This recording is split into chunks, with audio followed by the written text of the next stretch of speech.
Bubba the Love Sponge. Roger. Brace for auditory impact.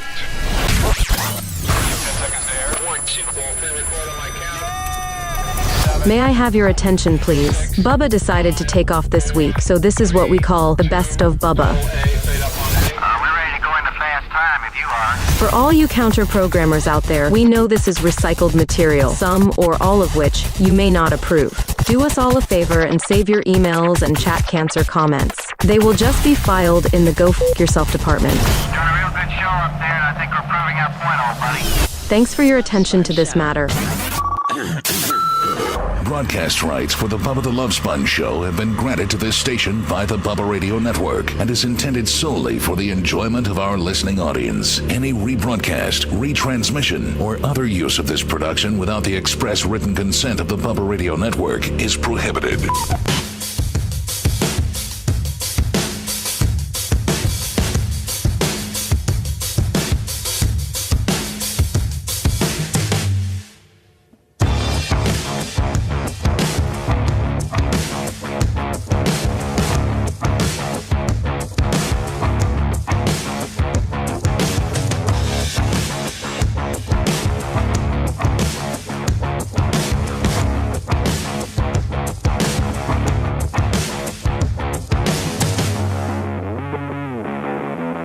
Welcome, a special dynamic today. I got a lot of stuff that I think you're going to really appreciate. I hope. But at first, and the by the way, it's the Bubba the Love Sponge show, Thursday, August 28th. Whether you're watching us on Rumble, YouTube, Facebook. X, locals, Lovey. I think those are the visual aspects of our show. Yes, and Captain Creamsicle, $100. Boom. Jane. How about it? No. You got your horn? Gene. Oh, yeah, I want to try it. Does it sound better? Yeah, because you know why? I supposedly got new batteries or something. I got a big battery in it, yeah. I took Sarah's battery out of her weed eater. Love you, Sarah. Love you, Sarah, a lot. Oh, wait, Gene's growing the Fu Manchu. Oh no! I don't. Did you see it? Are you, Gene? Are you growing the? Now that Hogan has left us, are you trying to end memory? Like Yeah, I own it now. Okay, well, I don't think you own it. Well, he don't. He took it with him. He took it to the grave. So if you can see, I've never had this dynamic before ever, and that is Gene and Brian. And me and Seth have privately been talking about we have no idea how this is going to go because we think Brian's going to be constantly bamboozling Gene, and Gene might just believe it. I have nothing but respect for Gene Lasker, and I would never bamboozle him, and I'm afraid of him. So, well, Brian's already up to something. So I'm sitting over here in the bitch seat. Well, now that was now hold on. I was going to address that, and I need Gene. You know, Gene is. I think we've all. Well, by the way, Lummy, Glowbug, of course, Gloria Zach, right out of the hole. 25 for Gene Lasker. She's. And then Scout and Big Gulp for a babyface kicker. Both of them on the PayPal, Venmo, Cash App at the Bubba Army. Thank you so much. Stay safe out there. Stay safe. Keep it between the line, ladies. Woo. So, Gene, I need, I've been dealing with you for a long time, and you never. Where are we going with this? I know. Whoa! What? Matt Heller, 1,000. What?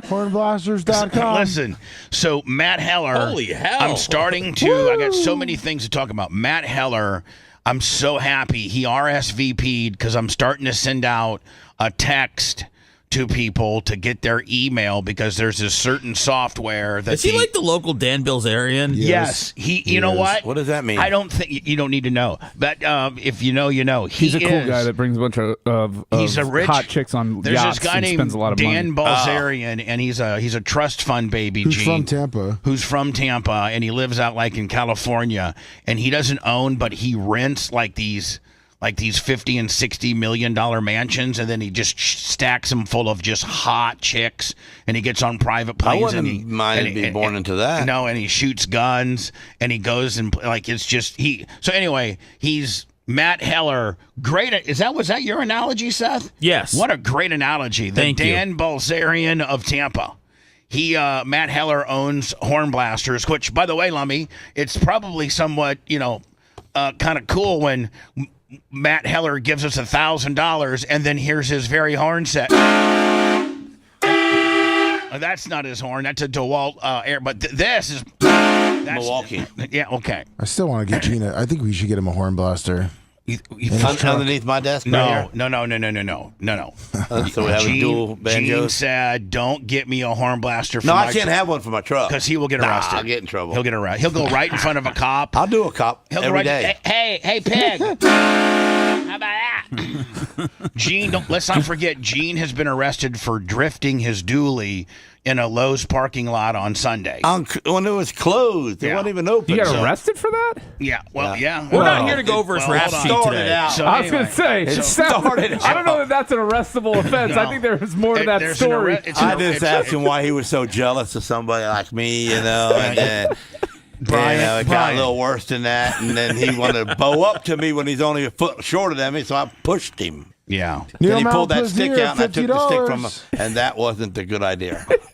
Because when the other guys came, they used that stick on me. I heard you got hit so many times. Hold on. I heard you got hit so many times in the head with the stick that you couldn't wash your hair for a week because of the bumps. I was all knotted up, man. So anyway, he got me in the elbow one time. That was the worst one. I got a couple things. One, Matt Heller. So yesterday, the software that the documentary people have for us to do, we're doing a premiere of the documentary "Video Killed the Radio Star," the real story behind the Hulk Hogan sex story. Get there early for the Pitbull toddler set. I can't believe you just said that. I'm sorry, I can't believe it either. What a dick! Is that right? That's really you just fixed the Was whole that bad? show. I'm sorry. I'm gonna just gonna take a front row seat for the rest of the day. I'm sorry. That was really. It was funny. It wasn't. It was funny. It wasn't. Even Brian was a little cringy on that because if Brian had said now that, my alarm was going off. I don't know why, but no, I love a good Pitbull toddler joke. Because that band is a joke. So anyway, they need to be sponsored by Ozempic. Let me just. I got so many things. One, so I sent here's the way the software goes. I'm texting all of my friends. This little.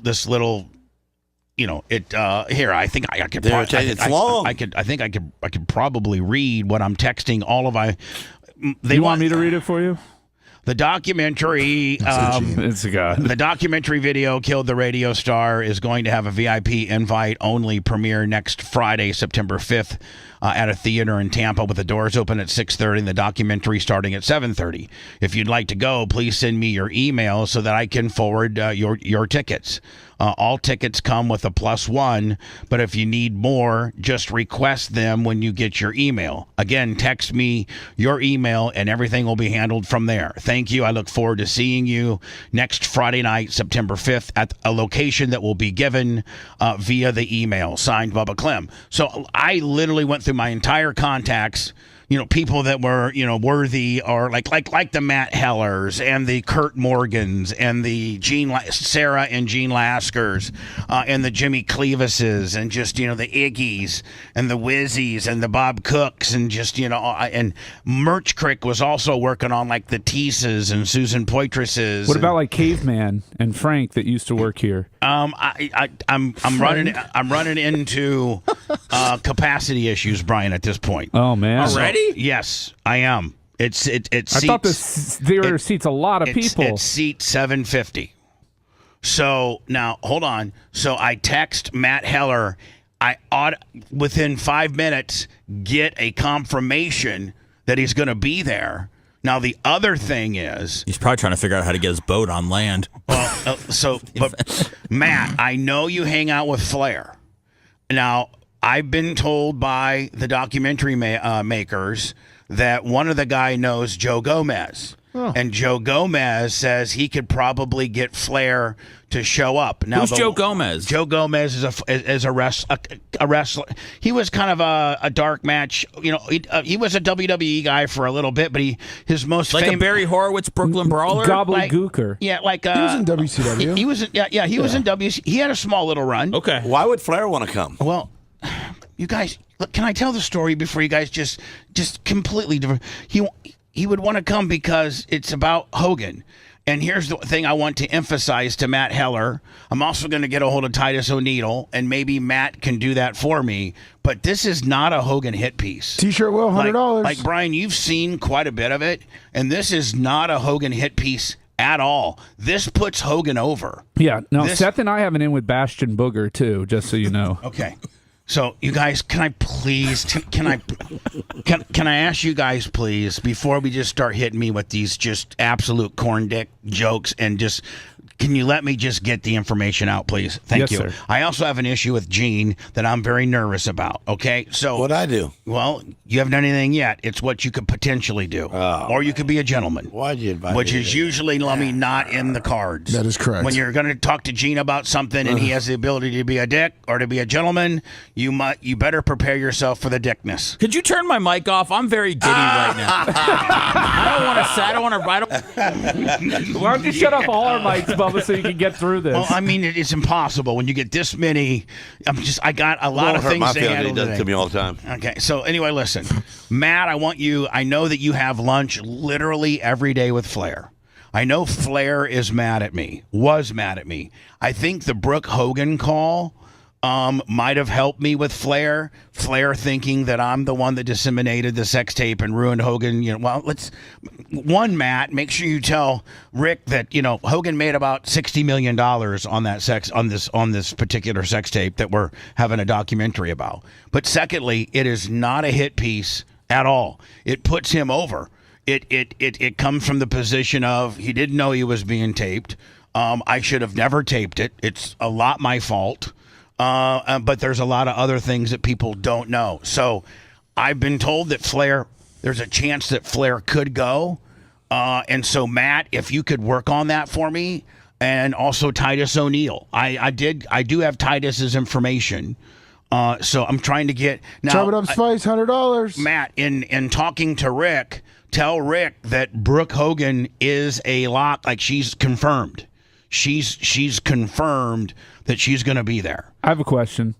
Yes. Is there going to be a red carpet? Yes. Okay. There's going to be. have to dress up? No, it's casual, but it's anything but don't wear your gym attire. Can I dress up like Hulk Hogan? I'm there right there with you. No, Oh, man. That may make Brooke feel sad. No, please don't.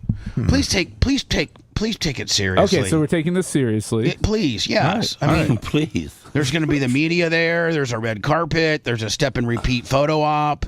When you go through the red carpet, there's going to be a paparazzi there handing you his business card, and all you have to do is email him if you want your picture. So it's it's going to have a backboard that we can stand there and be somebody.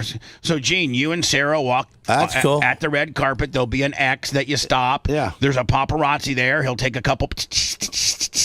And then you walk on, and it's a big backdrop of the logo, what we're using for the poster and the logo. And we can get one of them pictures. And the paparazzi hands you his business card. All right, good. And says, "Hey, email me, and I'll send you. Yep. I'll send you your pic." Now, is it going to be past hors d'oeuvres or buffet style? It's going to be no food. Okay. But it is going to be a cash bar. Okay. Unless you're Ric Flair, which Matt, you might want to offer him a bar tab. Well, he gave you the $1,000 today to cover the first half of Rick's.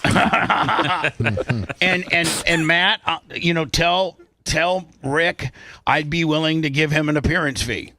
I think Rick, if I could get Ric Flair there, Titus O'Neil there, Brooke Hogan there, Tatanka there, Tatanka? Joe Gomez there.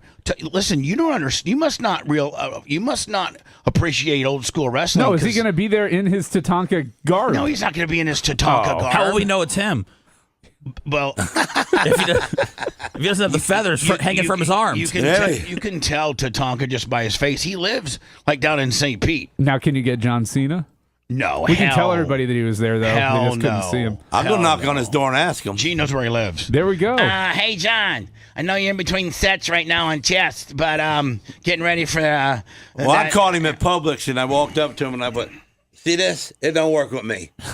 And he just kind of stared at me for a second. Said what? I said, "What'd you point to?" With my hand across my face. Like, you can't see him. Oh, you can't see me. I said, "This don't work with me." Oh no! You live on the same block as me. You got me? And what did he say back? He just stared at me. I bet he did. Like, That's when he bought a house in San Diego. Right, so he goes to my Publix all the time. So anyway, listen. He's Matt, like, "Sir, you got to go through Make a Wish." Matt, thank you so much for the. Oh my God. I mean, let me right out of the box, $1,000 for Matt Heller. Matt, I look forward to, and if I'm not trying to put any pressure on you, but I know that you literally hang out with Rick every day. If you can explain to him, I'd love to have him. I'll pay him a personal appearance fee. I'll get him a bar tab, which could. I might as well just give him a bottle of tequila. Yeah. And you know what? I am gonna have a VIP section, so Rick will be in the VIP section. Will I? Probably not. Oh, then I'm not going. Well, I mean, damn, that means I won't be going up there either, will I? Nope. No, not in VIP. Not for me. You're going to be right behind VIP. Nope. The VIP, we're going to. Okay, let me. If I'm going to get jobbed out, I'll just stay home. Let me tell you this. I'm going to be sitting next to Susan Poitras and Mitch the Mark. Let me tell you this.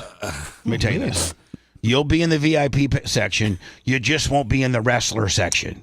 There's going to be a wrestler section, and then there's going to be a VIP section right behind it. And there's going to be a twink section that we'll be in, Brian. Thank God. Which is upper deck.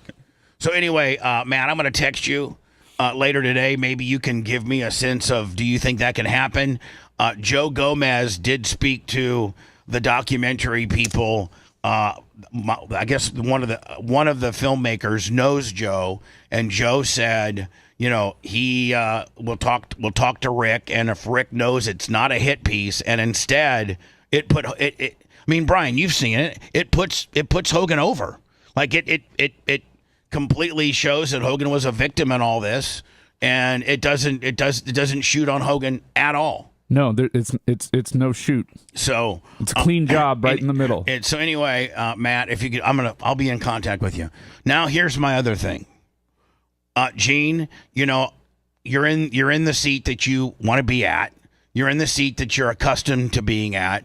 The last time there was a seat situation, meaning where you sit here in the studio, it didn't end so swell. But I've never had you and Brian in here together, and Brian usually sits there, and I'd like for you to consider making a seat change with Brian only because of this reason. Where you sit has a more powerful and better internet computer. Yeah, 2 screens. And Brian is constantly researching stuff that we're talking about, usually stuff that he can reshove up my ass, but he's constantly using that computer, and you just kind of look at it for chat. Yeah. So if, like, when we break next time, if there's any way you can find it in your heart and I'll slide over there. Oh, phew. Hold on. Thought I was going to get joked up. Not a big deal? No. Oh. Well, hold on. I wasn't even prepared for that. Look at Brian's fine. Now you saying he'll stick no hoe in my seat? Janessa's coming in today too. Let me look at we're hitting $10,000 right now. Yeah, look at that's that. nice. All right, so good. When we break next, Gene, we'll just have you slide over and have Brian slide over, and we're good. Yeah, appreciate that so much. So trying to make your show easy. But tell me something. What? Oh boy. When Hogan's gone, and then this documentary gets done, and it clears you, and then, it's done. It doesn't clear me, but what the heck are we going to talk about? I don't know. Maybe the show's over at that point. Maybe I've only lived my life for the last 13 years so that I can vindicate myself, and then once there's a vindication or there's a whole world of untouched topics out there. Yeah, trust me. Yeah, we can find another one that goes 13 years if we need to. Or maybe I need to get myself back in trouble, Gene, and so we have another I can help with that. big whodunit. You know what I'm saying? Yep. So I have been given permission today at the end of the show, and I think they have like the filmmakers of Video Killed the Radio Star, the real story between the Hulk Hogan sex tape or behind the Hulk Hogan sex tape. They've made like 4 different trailers. They've made like a 47-second trailer. They've made like a minute 20 trailer. They've made like a minute 40, and then they made a 2:42. And based on who they're, we have a publicist that are talking to podcasts and things like that, and they, send whatever trailer they feel would be best suited for that person. Now, I have the full 2:47 trailer, which they've given me permission today to play at the end of the show due to the fact that tomorrow we're not going to be here. We're not going to be here tomorrow or Monday, celebrating Labor Day. So kind of as a little gift to hold you over. Now, Lummy, that will live on all of our platforms so people could go back and watch it if they like. Yes. But I'm going to play it about 9. I'm going to try to, Lummy, have my 7th break completed by 9:50. Now, the trailer's 2:47, and I'm going to play, but that put me like at 9:53, 9:54, and we end the show. We literally end the show with the official trailer for Video Killed, the Radio Star. So I'm pretty excited about that. Are you inviting your girl from Channel 10? Oh, I should. I don't have her information. You can find her email address. Lummy can find that in 2 seconds. Yeah. You want me to give it to you? Yeah. Okay. Can you text it to me? Yeah. This could be your big in, Bubba. Once she finds out you're Wasn't running out of seats when he mentioned her name, now did he? Yeah, VIP for her. Yeah. Mom, I'll take you upstairs.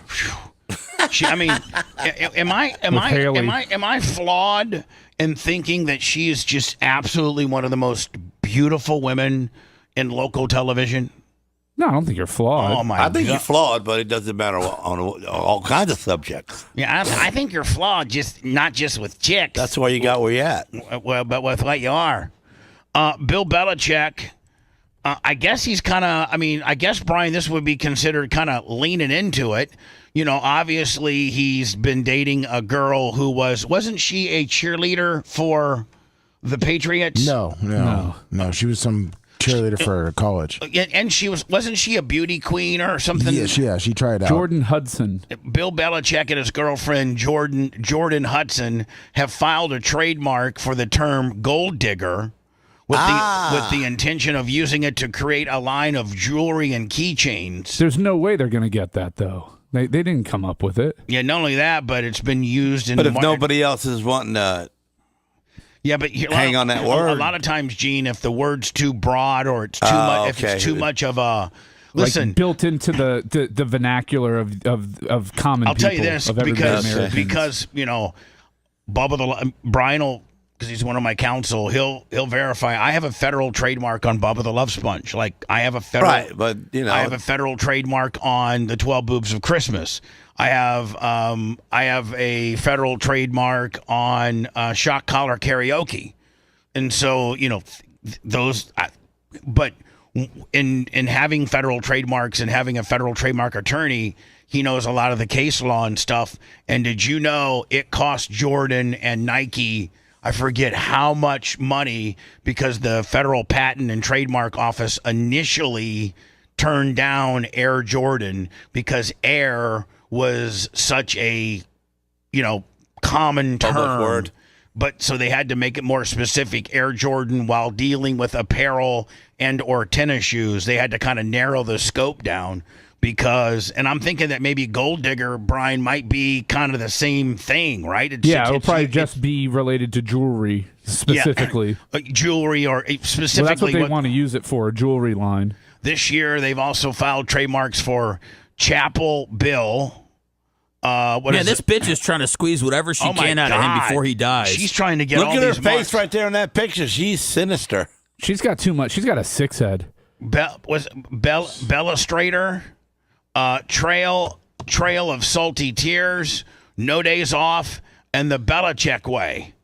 So I don't know how any of that really would be popular. Gene was praising Bill Belichick. He thought it was Kevin Costner. I did. Or George Look at him. Clooney.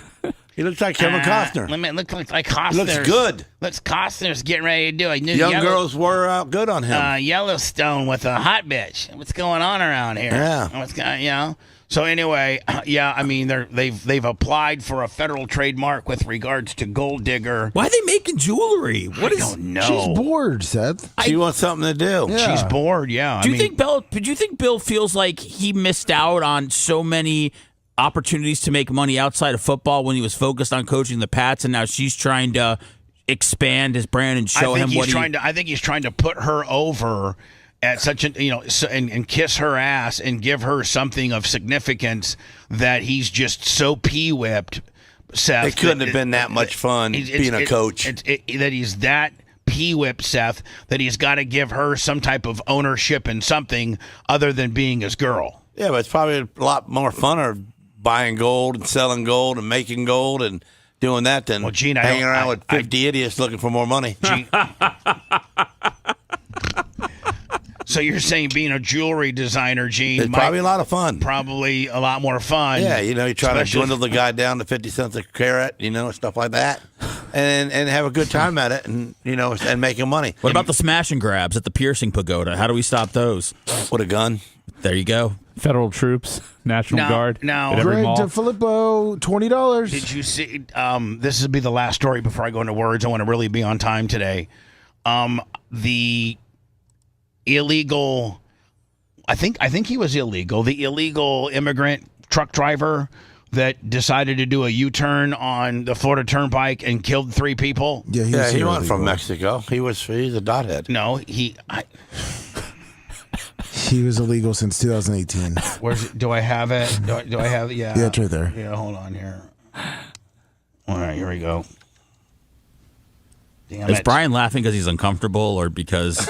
No, because Am I allowed to say Gene that? is Yes. so authentically Gene that you just can't get mad at the guy. Like you can't. There's something to get mad at. I know. The views and opinions made by Gene Lasker are not necessarily those of our advertisers or this radio station.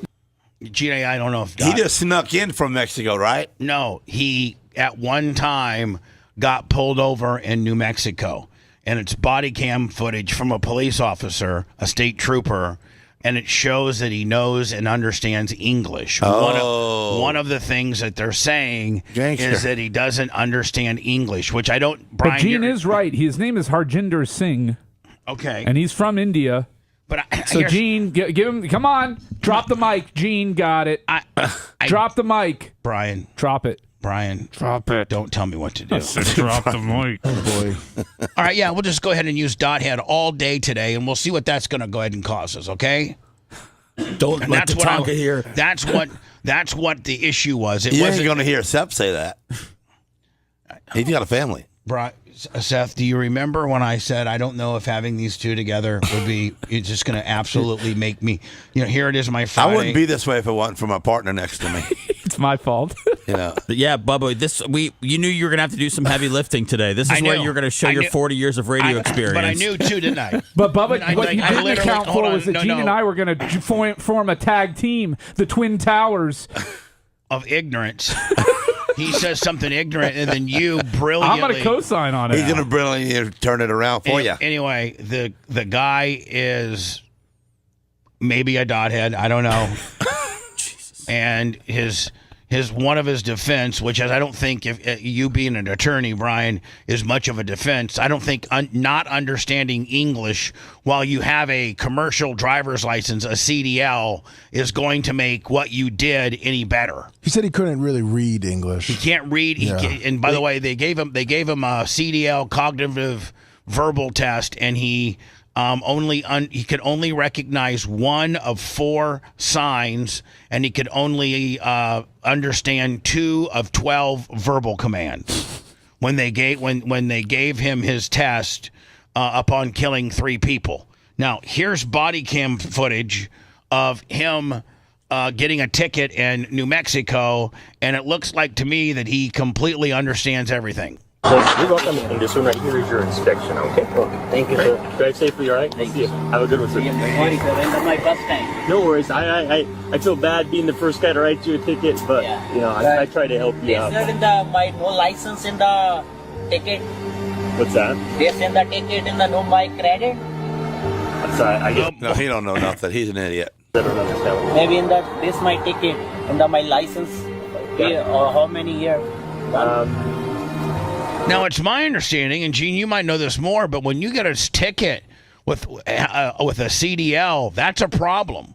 Like any kind of ticket's a problem. On right. That. And not to mention that before you got a ticket, you drove over a wooden bridge and completely destroyed a wooden bridge and a complete semi and trailer. You completely totaled that because you didn't understand what 6 tons was.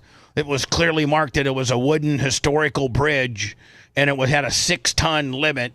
What is that? 12,000 pounds? 13? You know, what's 6 tons? What's a ton? 12. Ton's 2,000 pounds. Yeah, isn't it? so 12,000 pounds. I know that a semi fully loaded is what, Gene, like 40 or 50,000. Like 53,000. 53,000. Yeah. So you got a bridge that can absorb 12,000 pounds. He was only practicing to put a bomb somewhere. Put me on this. Well, that's not. Indians don't really do that. They don't? I think it will Yeah, they don't do that, Gene. Hold on. stay anywhere from 5 to 7 years, depending on what state you're from. Anywhere for that long, okay? Okay. All right, have a good one.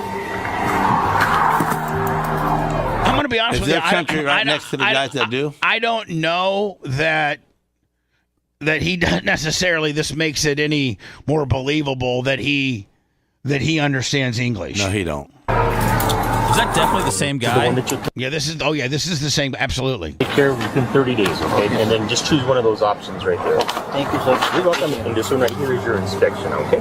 Thank you, sir. Drive safely, all right? Thank you. Have a good one, sir. Sorry, sir. End my first time. Why do No worries. people sit there and thank the cop for giving you a ticket? You beat the crap out of him, right? Gene, not everybody's an outlaw biker with "I want to fight." Most people, I mean, like, you would not have gone to jail when you were drifting in the Lowe's parking lot on Sunday if you just would have stopped. The cop lit you up. At one time, you guys. He had no business pulling in that parking lot and messing with me. But hold on. He said, "Listen, sir, you don't need me drifting in here." And had you just said, "Okay, I'm out of here," you wouldn't be in jail. But instead, he got out of his car. You got out of your truck. He said he was a foot shorter than you, and he decided to have like his baton or his stick out because he was probably afraid of your long-haired, and you took his stick away and tried to hit him with it. He might not pull it out so easily next time. Maybe he's smartened up. And then pull out his gun next time. And then he called for backup. There were 12 units there, and you spent 16 days in jail. Well. And so I'm just It saying, was worth it. Not everybody, defies the cops. This really pisses me off. So we had Brooke Hogan on when she was headed home yesterday. They'd spent the night Monday night. They met with Clearwater PD and the morgue on Tuesday, and then she called us up yesterday on Wednesday and kind of gave us, here's the phone call in its entirety. I'm not going to play it. I'm just going to show something here. See your dad. Yeah, I was. Yeah, it was very nice. So, and you said he oddly enough looked pretty good. He looked like he was ready to go on TV, and so she talks about seeing her dad. She talks about. Well, it wasn't. It's not the entirety of the phone call. What it was is the first 3 minutes and 40 seconds of her being on the call for them to clip it, make sure it got up. So quick. Brian, listen to this. I think. Could we serve them, Lummy or Brian? Could we serve them? So they recorded the first 3 minutes and 40 seconds of our phone call. Then they put it up as an exclusive that they're breaking the news while not giving us any type of credit, watermark, and or link to that conversation on where they stole it from. They basically clipped it real time, put it up, and then said, because our interview went to like 9:40 or so. It was like a 30-minute. We talked to her for about 30 minutes. Yeah, and so they post this up at 9:30 our time, 6:30 their time, we went till what, 40? We started at 9:19 is when she called in. Yeah, we started at 9:19. So, Brian, they clipped the first, let me see how long this is. They clipped the first 3 minutes and 40 seconds, virtually copied it, then went to press with it, as an exclusive. Look, exclusive, when really they're just recording our show, the first 3 minutes and 40 seconds of her being on our show, clipping it, putting it up on their site as an exclusive, and not giving us credit at all. They do say she appeared on the Bubba the Love Sponge show, but isn't that ripping me off? I mean, Brian? Yeah, I don't know the legalities of it, but it would seem so. Like, had it been a link, like a link to, even Lummy, I wouldn't even have a problem if they would have stolen what they did, right? Yes. But said, below is a link to listen to the entire interview, right? Correct. They went back and edited it. Which normally they have done before.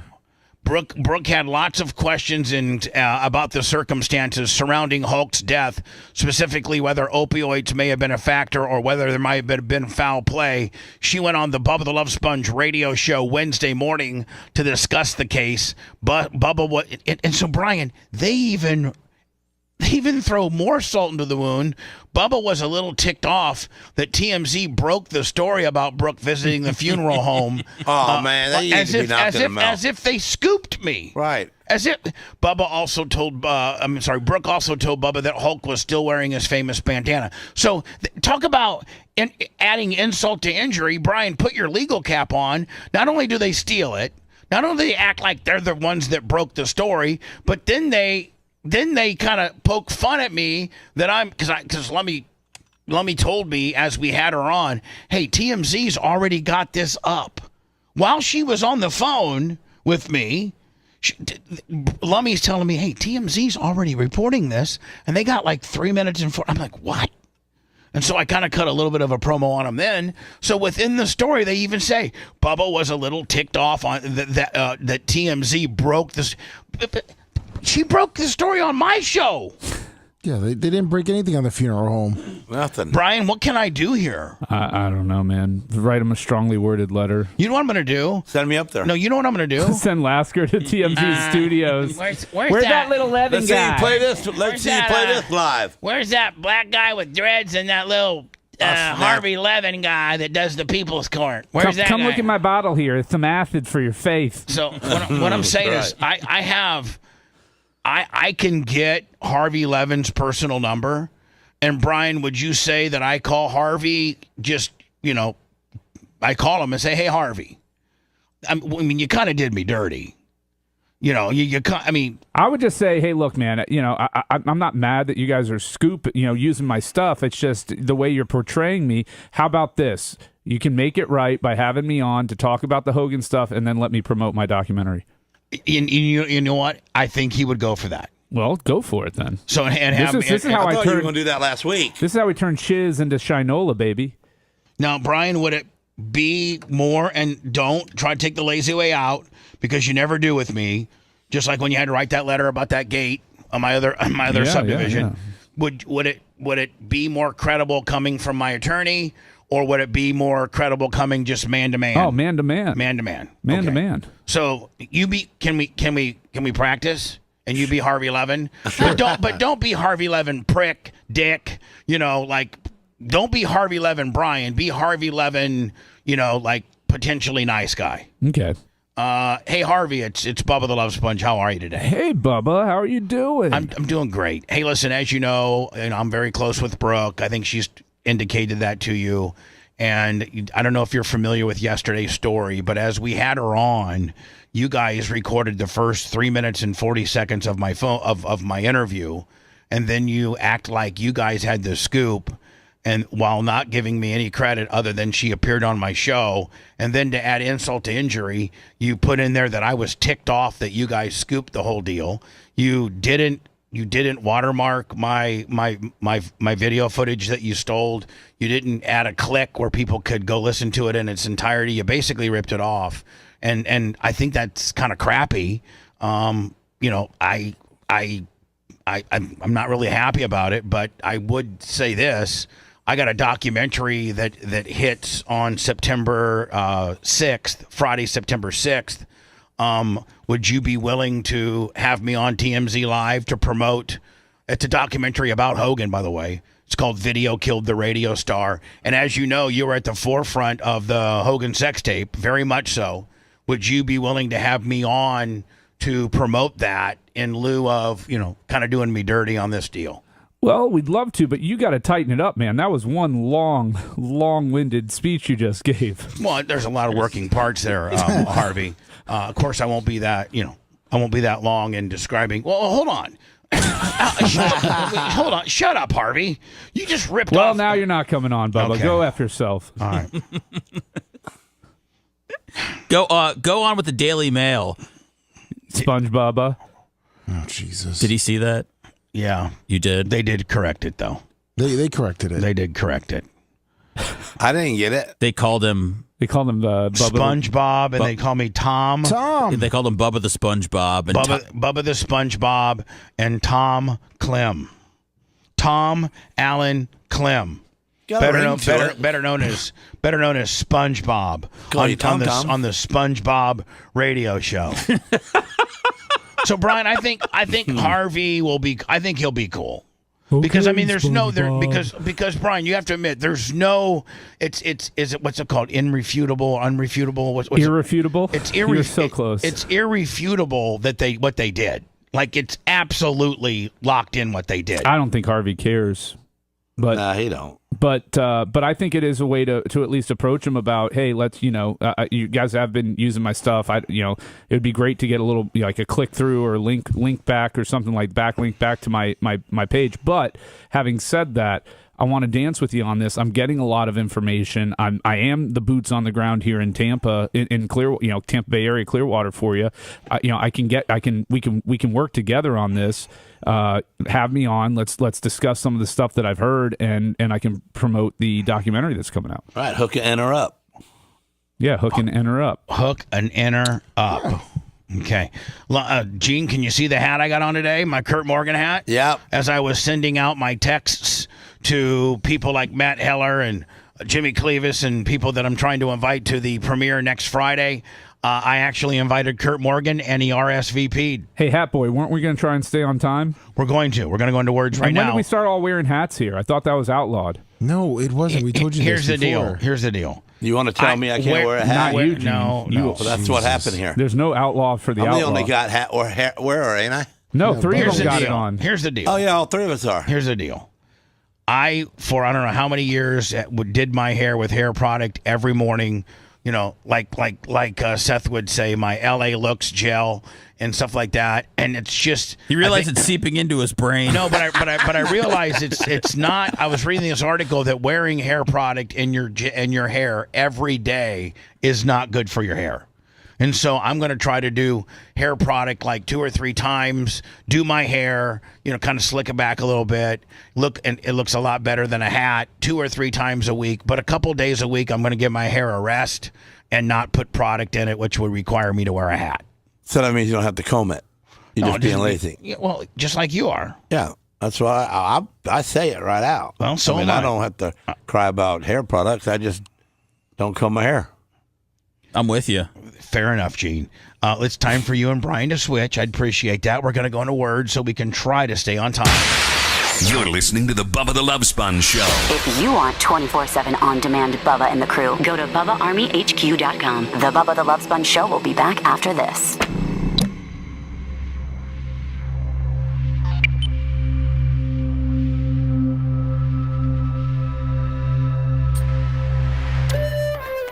You're listening to the Bubba the Love Sponge Show. We might be off, but those bills keep coming. PayPal, Venmo, Cash App, all at the Bubba Army. Now back to the best of Bubba.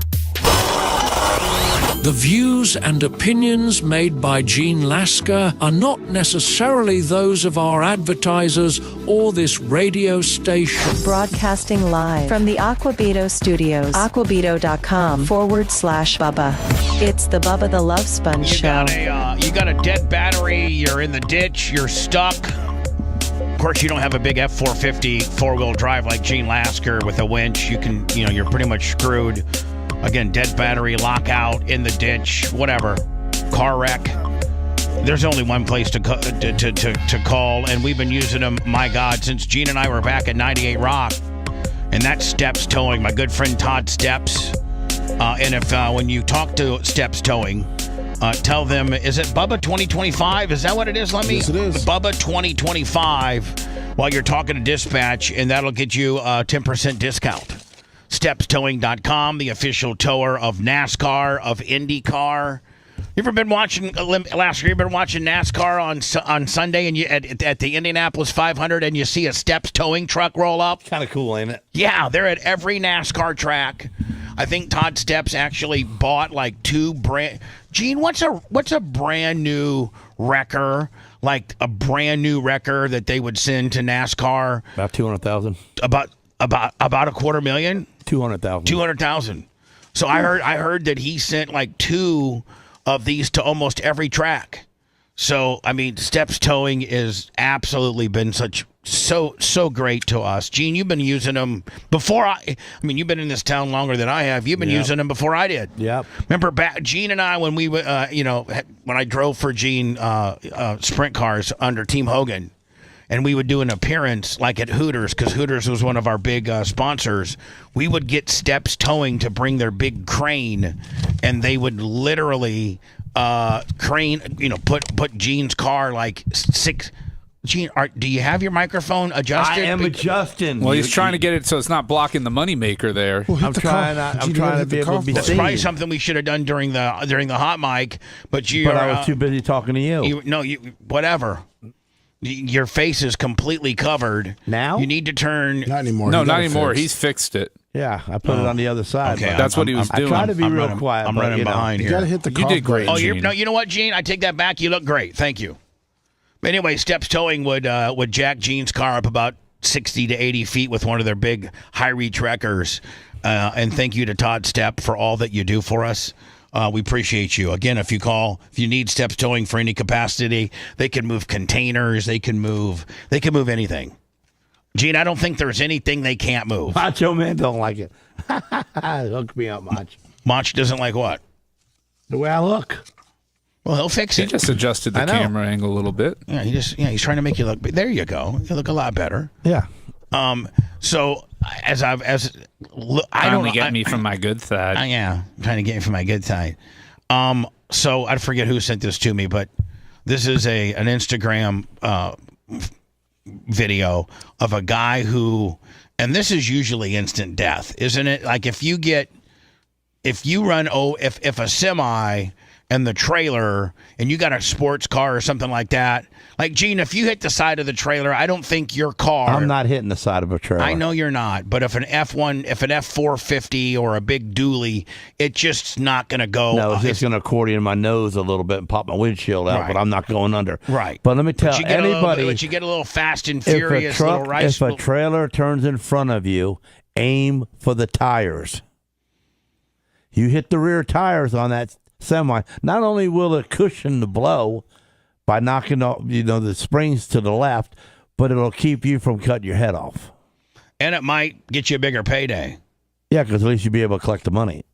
So you're saying if you're like in the left lane and a truck starts coming over on you, and you're gonna hit it, aim for the wheels. Now, should you try to go if you cannot get hit? Should you first look and see if hold on, it's a Publix truck. I need to take this lick.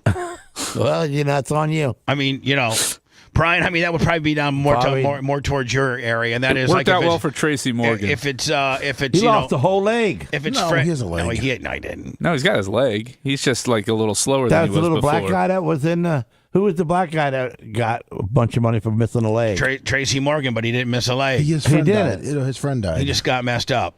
Oh, wow. So so you're saying as the trucker's making that left lane, moving into that left lane that you're in, if you can hit the, make a hard left into the median and that's what I would do too first. I mean, the median. I'd first look, and if it's Jim and Sons Trucking, I would try to not get hit. But if it's Amazon Prime, Walmart, Publix, I mean, yeah, you got to hit it. I mean, Brian, you almost got to take the lick, don't you?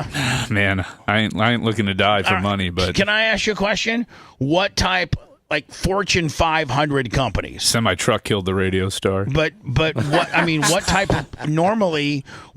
of policies? Oh, it doesn't matter the policy because they've got the money behind it. They're self-insured. So, even if they're not, it's going to be a minimum $5 million for the first policy. But then they have umbrellas on umbrellas on umbrellas, so they're probably insured for up to like $500 million. I'm sure. Right. And then based on this, like if somebody would die or somebody would lose their leg. Death is sometimes cheaper. It's sometimes better for the company if you die, depending on how many survivors you have and what your earnings were, than if you're all messed up for the rest of your life. So sometimes, they got a special price for dead people only? Well, no, but if you have, let's say you're 40-year-old, single, never married, no kids. So they're going to go, you only could have made this much money anyway. It goes to your estate. Do they go to it like an equation? Okay, this guy was a minimum wage worker at Burger King, and he was only going to, had no kids, no house, no really no assets, and so he was not going to be a big time mover and shaker in the community. And he's only worth a couple $1 million to his estate. I mean, if you're lucky, yeah.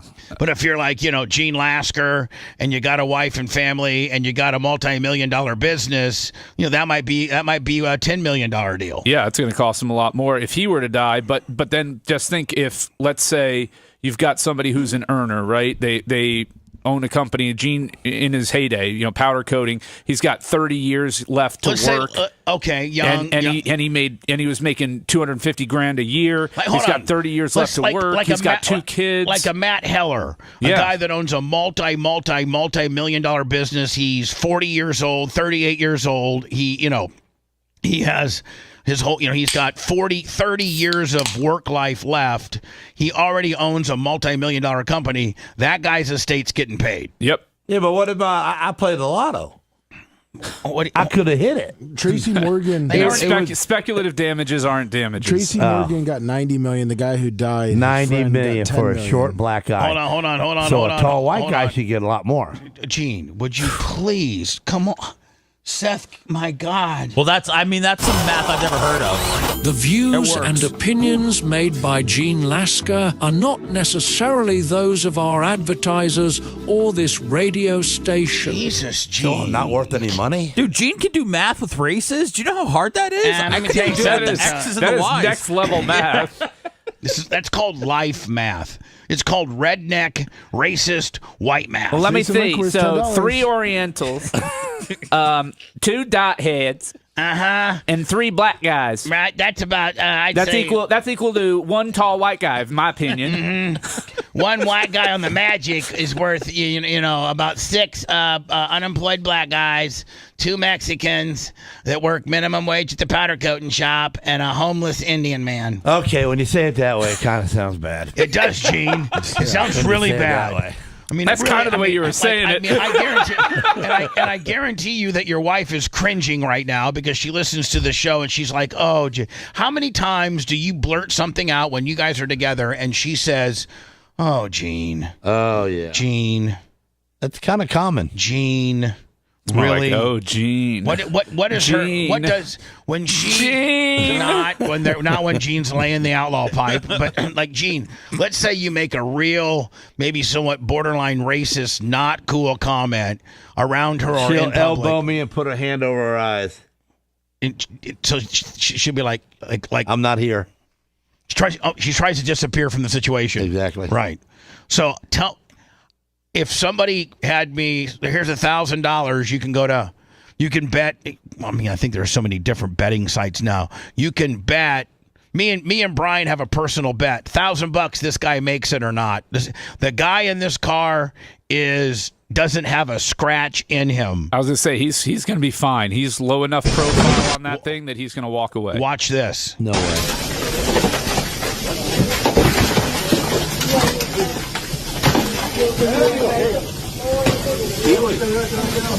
Sí, está vivo. I think this is just an elaborate magic show. What do you think? Chris Angel's going to come out? David Blaine.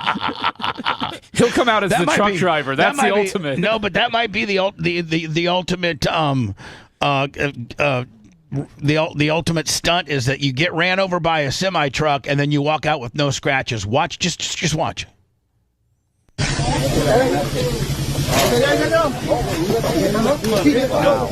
No blood, no nothing. He's even hopping. He's not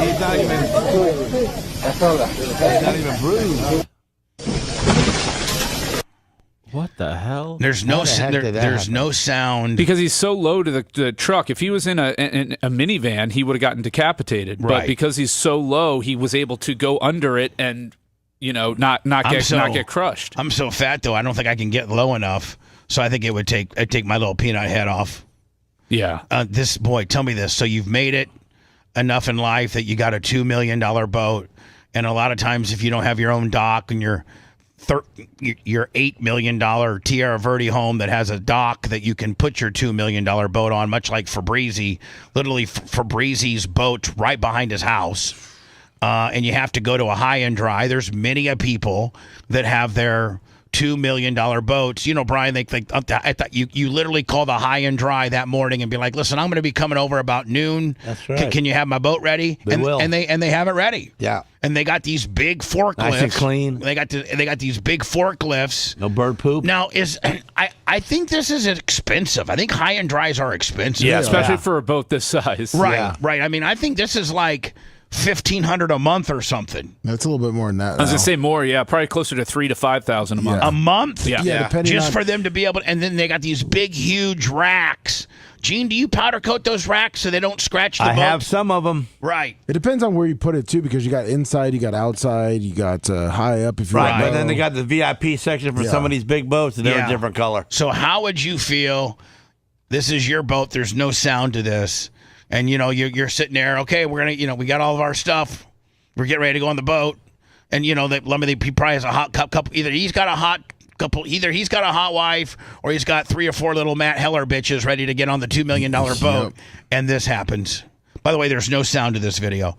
So, ready? Boom! $2 million boat destroyed. Oh no, he didn't do that. Yep. That's What do you mean that's not? You think you're saying that's AI? Well, the first comment says, "Can we ban AI yet from social media?" The boat's on a. It's like the boat's. It's not even on anything. Okay, no problem. Well, I mean, I don't want to. I mean, it's not AI. I'm not trying to ruin the party. No, it is. It wasn't real. It's not AI. It's AI. It's AI. Well, you got to figure this. It had a hole, a V hole, come to a point right in the center. But when it hits on that ground, it's got a V hole where it's sitting on a track. I already got rid of it. Did you see that? Yeah. I just love that.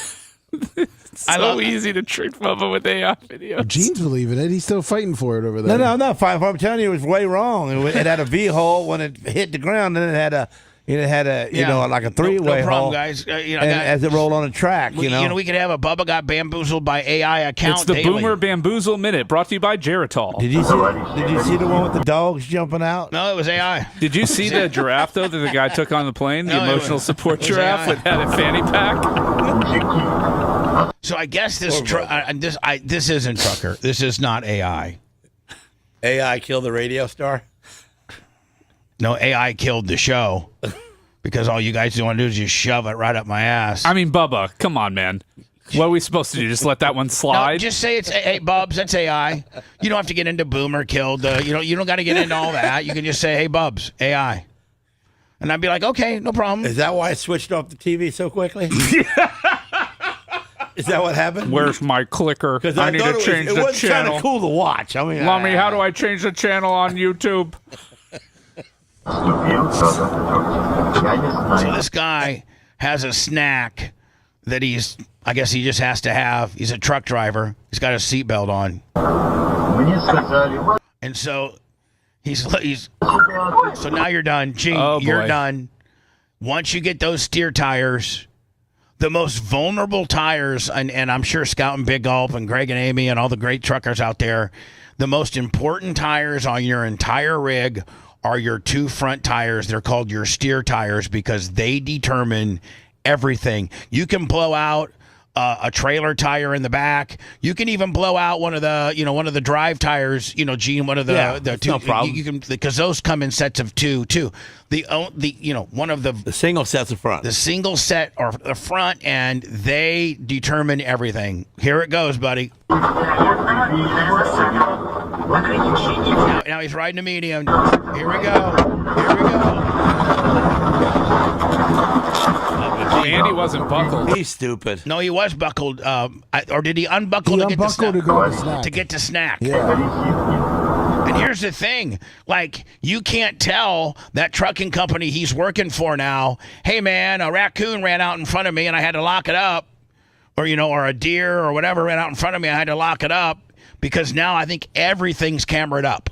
I think in commercial trucking, everything is cameraed up for insurance purposes. And these are both two lanes that go in the same way? No, this is just an old country road where, right. This is just an old country road so where there's no medium.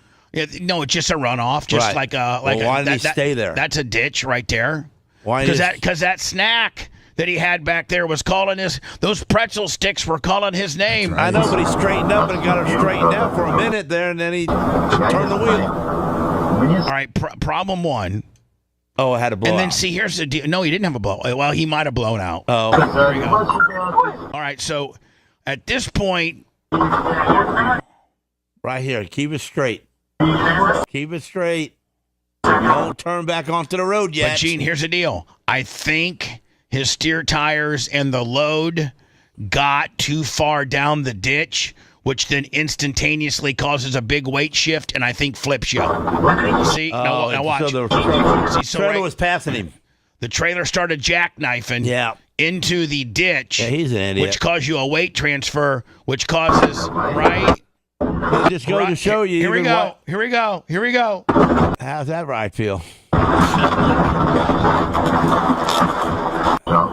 One, he probably didn't die, but I guarantee. I mean, do you lose? He got banged up. Do you lose your job on that deal? Maybe not. I sent you a story from Macho. He said he wanted you not to feel as bad about the AI stuff. It's about a woman getting scammed by AI. Listen, I'm trying not to get scammed. Well, that's why it's a big news story.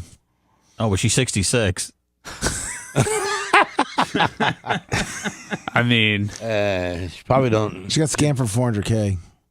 Oh, I don't even have $400K. You couldn't scam me for $4K. So, the good thing about being poor is the fact that you get behind the IRS. There's really not a good thing about being poor. You can get scammed for about $250,000, though. Well, I haven't. I mean, oh, God. You son of a bitch. I mean, for real. That was a dig. That was a dick move. Hey, and I didn't throw no dick. gas on that fire that he's That was a flame dick throwing. move, Brian. That hurt. Oh, I got screwed on that. You did. Add it to the list. Oh, you got 12 seconds left on this ad. Was you a bad guy before in your other life? Me? No. Oh, Bubba? Bubba. What do you mean? Do you believe in reincarnation, Gene? I don't know. I mean, I don't have any luck. That's what I'm saying. Here's a problem, Gene. I had a great life going on when I was just Bubba Clem from Warsaw, Indiana. Didn't cause no problems. And then when I came to Tampa, I really started turning up the heat on the radio show. No Panties Thursday, Lesbian Was it a great Tuesday. life, though, going around beating up guys for looking at your sister and crossing state lines for abortions? I mean, is that the American dream? Kinda. No, not really. I'm saying your life was the best from like 1993 to 2013.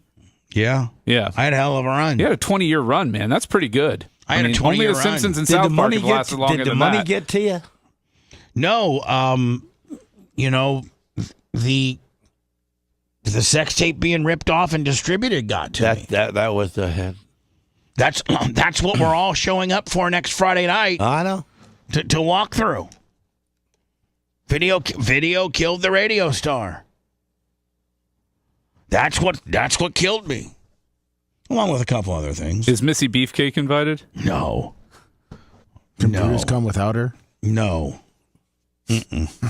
I went to Tonka, not Brutus. All right, so we'll get to this next. We're running a little bit late. Brian's got me kind of bummed out right now. Way to go, Brian. Yeah. Bring this show right down to zero. If you love that segment, then check out BubbaArmyHQ.com and do a deep dive on past shows. The Bubba the Love Sponge Show will be right back.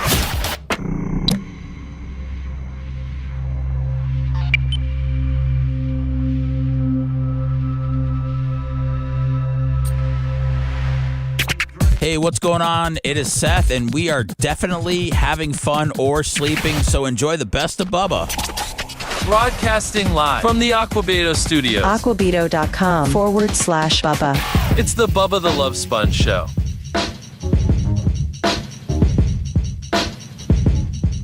PayPal, Venmo, Cash App at the Bubba Army. I've been given the approval from the documentary people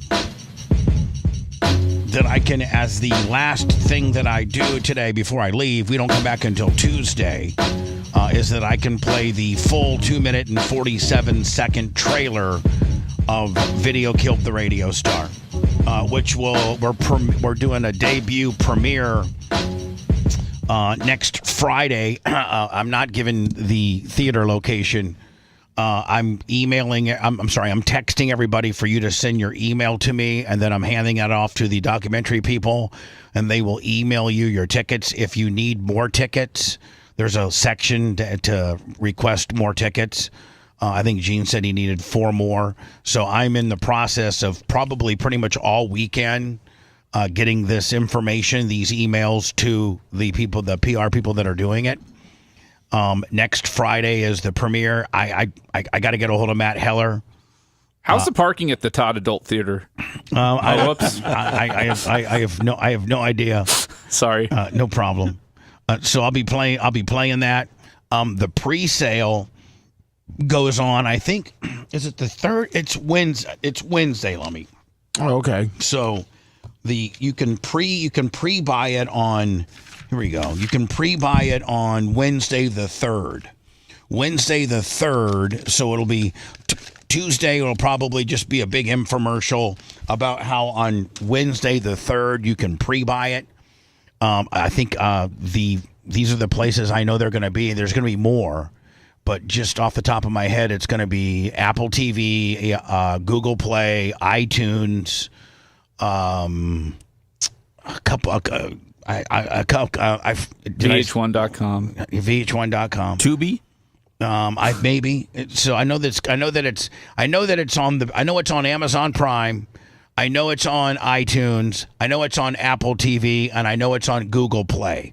So I think between all of that, you'll be able to find it and watch it on your smart TV or on your tablet or on your phone or whatever. It's about 2 hours and 20 minutes long. Now, they were initially going to make it into a 3-part series. And I've learned so much about how films and documentaries are distributed and how they work through this process. But in order to make it a 3-part series, then they weren't allowing, you have what you call the aggregator. You also have to go out and buy insurance. You also have to have an entertainment fair use trademark attorneys. I mean, there's you just don't make a film and call up Netflix or, whatever and say, do you want to carry it? They're going to say, what insurance company? And in Hollywood, in Los Angeles, where the entertainment business is based out of, there's only like 10 insurance companies that these big places recognize. So you have to get it insured. You have to insure your film. So when you're presenting a film to somebody, they're like, okay, who's your insurance carrier and what are those called, Brian? Your limits? Limits, yeah. What are your limits?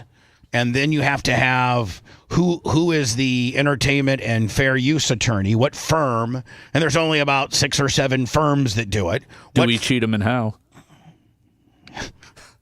Jesus, where's my? I mean, I don't even have. Yeah, it's right there. Yeah, I do. I have it. It takes a while. It just. That took a second for me. The Z Morning Zoo on Z100. Why would you play that on that line? Because it was a cheese dick. It's cheese dick. It's not a real. But that's how he law lives firm. his daily routine. Is what? How do we cheat him and how? How do we cheat him and how? That's right. Do we cheat He's him a and lawyer. how? Yeah. You can't even what? Fabricate they steal from you? You can't even lawyers? You can't even read. Oh, let me charge you about $80 a minute on the phone, but I really wasn't on the phone.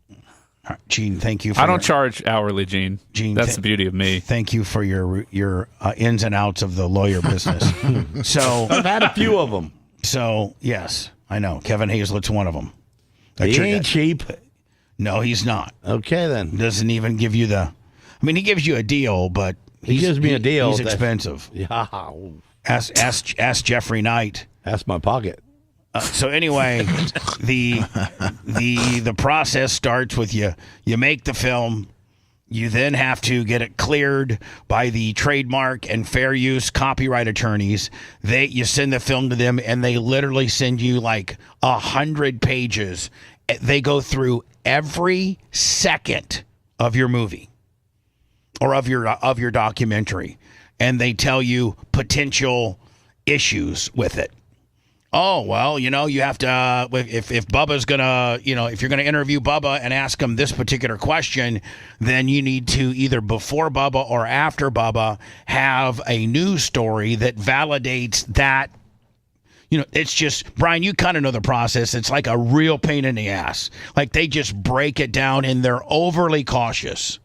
Way, like they think the worst. So you have to cover your ass. That goes back. That's a year. When you get your film done, it's a year of going back and forth with the attorneys. Cut this out.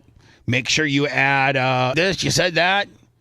Then you do your reshoots, and you reshoot it on the problem on the situations that they've brought up that could be a potential issue. Now they got to review it all over again. Then you review it again.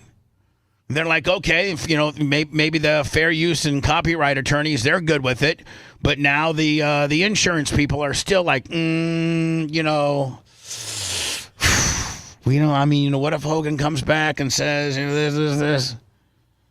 So all through the making of this, and they're having to talk to you like every day. Did it aggravate you any? It's been 4 years. That's what I'm saying. It's been 4 years. Did you ever get aggravated and just not answer the phone? Didn't want to talk about it that day? I have not been proud of any of that process, Gene. They just interviewed me. It's about what happened to me, and I probably have the most film. They also interviewed. There's nobody in this room they interviewed, but they interviewed a bunch of people. And, they interviewed me the most, but I've not been. They tried to interview me. I told them I wasn't having no part of it. I wasn't burying Bubba. My fee's $100,000 just to be in it. I just saying take the guys out that did it. That's what I said. Yeah, let me tell you something. I know who did this. I'd rather take care of it that way. I offered them off them, but. So for what the film company's got in this thing, man, I could have done it for half price. Boom. And you never seen them again. So anyway, I haven't dealt with any of those processes. I've just heard about how bad. And so then, okay, so you finally get it buttoned up. Fair use and trademark and copyright attorneys are in concert with the insurance company, and then you're great. Now you got to send it to the aggregator who distributes it to all the places that may carry it, and they have to watch it second by second, and they have to transcribe, for closed captioning, they have to transcribe, all of that. And they probably have machines that do that, but they have to transcribe all of that. Then, if you're going to put it in other languages, you have to do that too.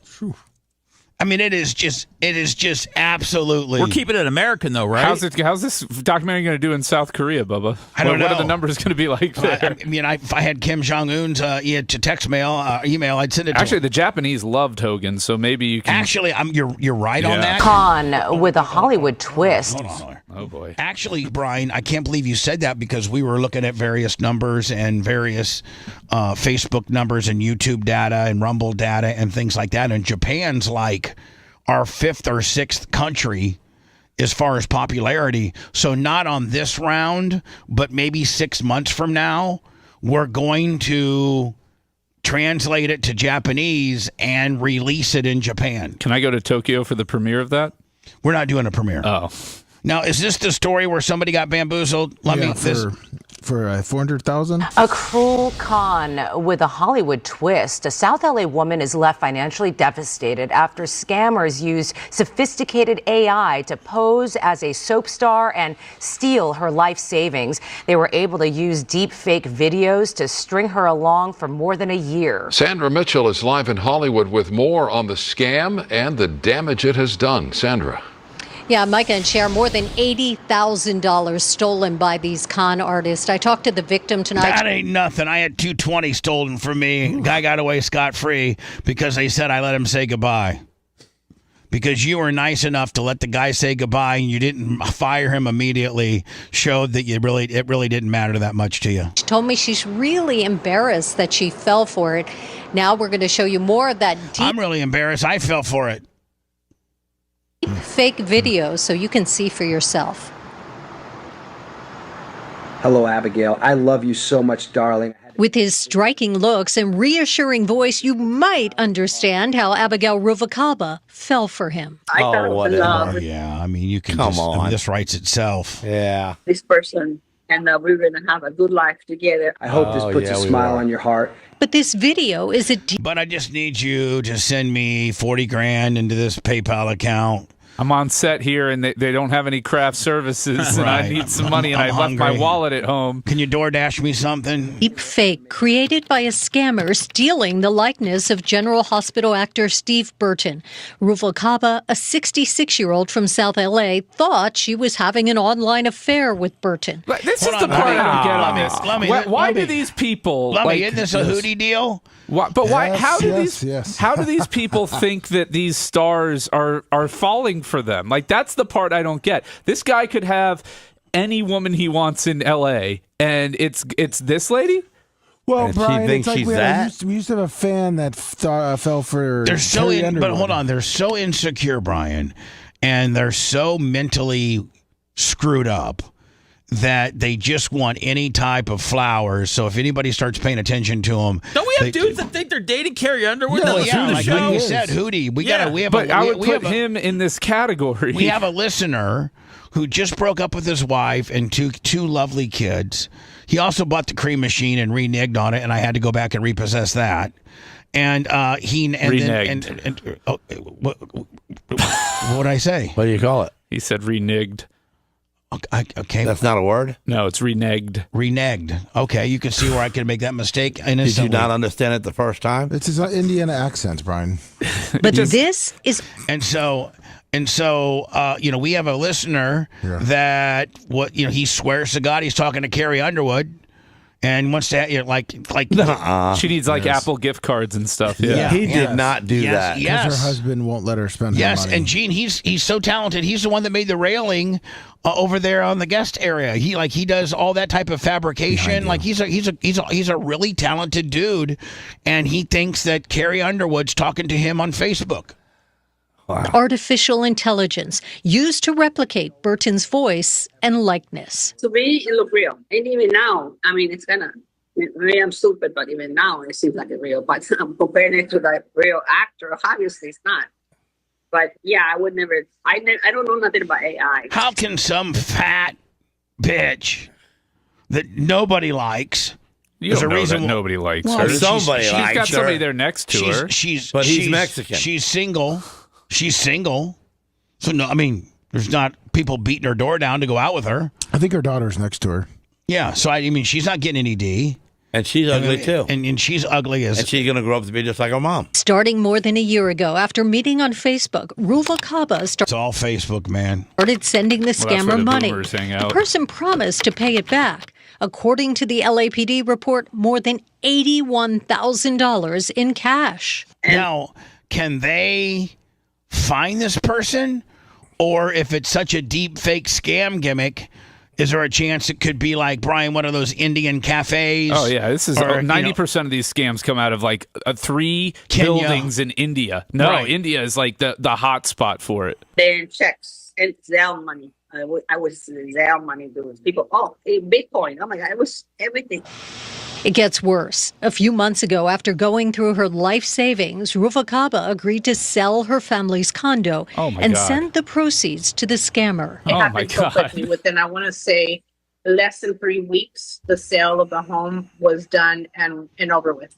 Lummy, is Michael Rucker, is that a particular screen name or is that new money? No, Michael Rucker. He's come to BARP a couple times. He looks like he's headed to BARP now. He just threw down $550. Damn. Yeah. 550.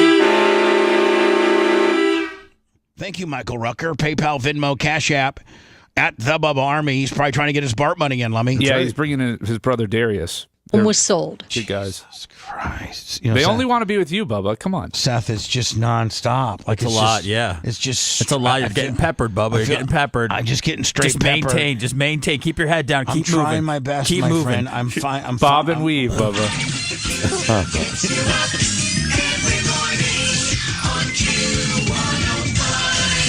There's going to be some landmines, Bubba, but we're going to put those lights back on. Ruvalcaba's daughter says because of her mom's Please help me, okay? I got you, yes. mental illness, she was an easy target. She argued with me and she said, no, how are you going to tell me that this is a... Much like Lummy, when we've tried to tell Hootie... Yep. You're not talking to Carrie Underwood, buddy. You're not. He's like, you don't know. He said, I'll show you. I'll show you this. I'll show you. I'll show you a text. As soon as she got off stage last night in Seattle, she needed $39 for a DoorDash because, a star like her can't be going out and getting food. So I sent it. Yeah, and her husband won't give her money. And her husband won't give her money. And Hootie even said, we had him on the air, it's like, she just goes right from the stage to her room and she's not allowed to do anything. She's such a big star. In the contract, it's all laid out for her. Everything she wants. Gene, we've told him that. Come on, man. If it sounds like him, that's his face, that's his voice. I watch him on television all the time. I'm not speaking to anyone, anywhere. Apparently, the same swindlers have targeted others. Burton even addressed the issue on social. I mean, listen, I just get bamboozled by a boat video on AI. I'm not sending no money or nothing. If you had the money, though, Please man. be careful of fakes and Fake imposters. Megan Fox But would for be rich. Ruvalcaba, the warning comes too late. She and her family have lost their home. They'll be forced to move out soon. I'm feeling stupid, feeling taken. And you should always know that nothing will ever make me hurt you or lie to you. Why is somebody asking me for money? I like a dummy. I was in a fantasy world. And now you lost your... I mean, I hate to be a dick, but... Gooch, $50, suffering in silence. I hate to say it, but you almost deserve it. I mean, like if you're that stupid that you think an actor from General Hospital or your favorite soap is talking to, not when you're a fat-faced Mexican bitch from Los Angeles. Not really. I got you with AI, Bubba, remember? Brother. You got me for AI. Listen. You were almost crying at your roast. You got me. Come on, man. You got.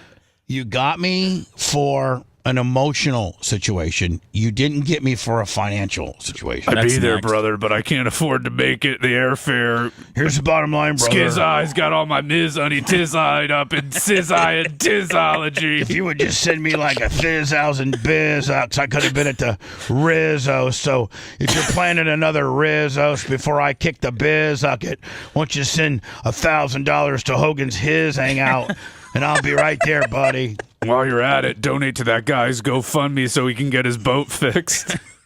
Lummy, is Mike Castellano Fat Bubba Light? Yeah, super Fat Bubba Light. Super Fat Bubba Light? Yes. Way to dox him. Hold on. He was short because he was messaging Ashley yesterday. He's not short anymore. All right. He is not short anymore. Everybody ready for this one? Did he get a leg lengthening procedure? Because he's pretty damn short. He doubled Heller. All right. What? $2,000? He doubled Heller. Woo! $2,200. That's what he was short. $2,200. Oh my God, Super Fat Bubba Light. Love you. See you in January, buddy. Woo.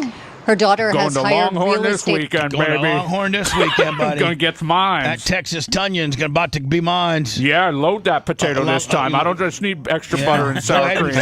Bacon, bake me up, baby. Go ahead and throw in that $3 bacon uptick, buddy. Those are for like and you know what? $20. While we're at it, let's go ahead and get us some French onion soup. And too, how buddy. about a sweet iced tea and keep it Attorneys, coming? but the bottom line is if they don't come up with the money to buy back their house, the family will be evicted within a week. By the way, And here's the deal: if these dumbasses started a GoFundMe account, like, can you? I mean, I can help the wrestler who got pummeled by Rampage Jackson's son. I'd have no problem with donating to his. I think Mr. Beast gave what, Seth, $10,000. Yeah, and by the way, he is up to $176,000.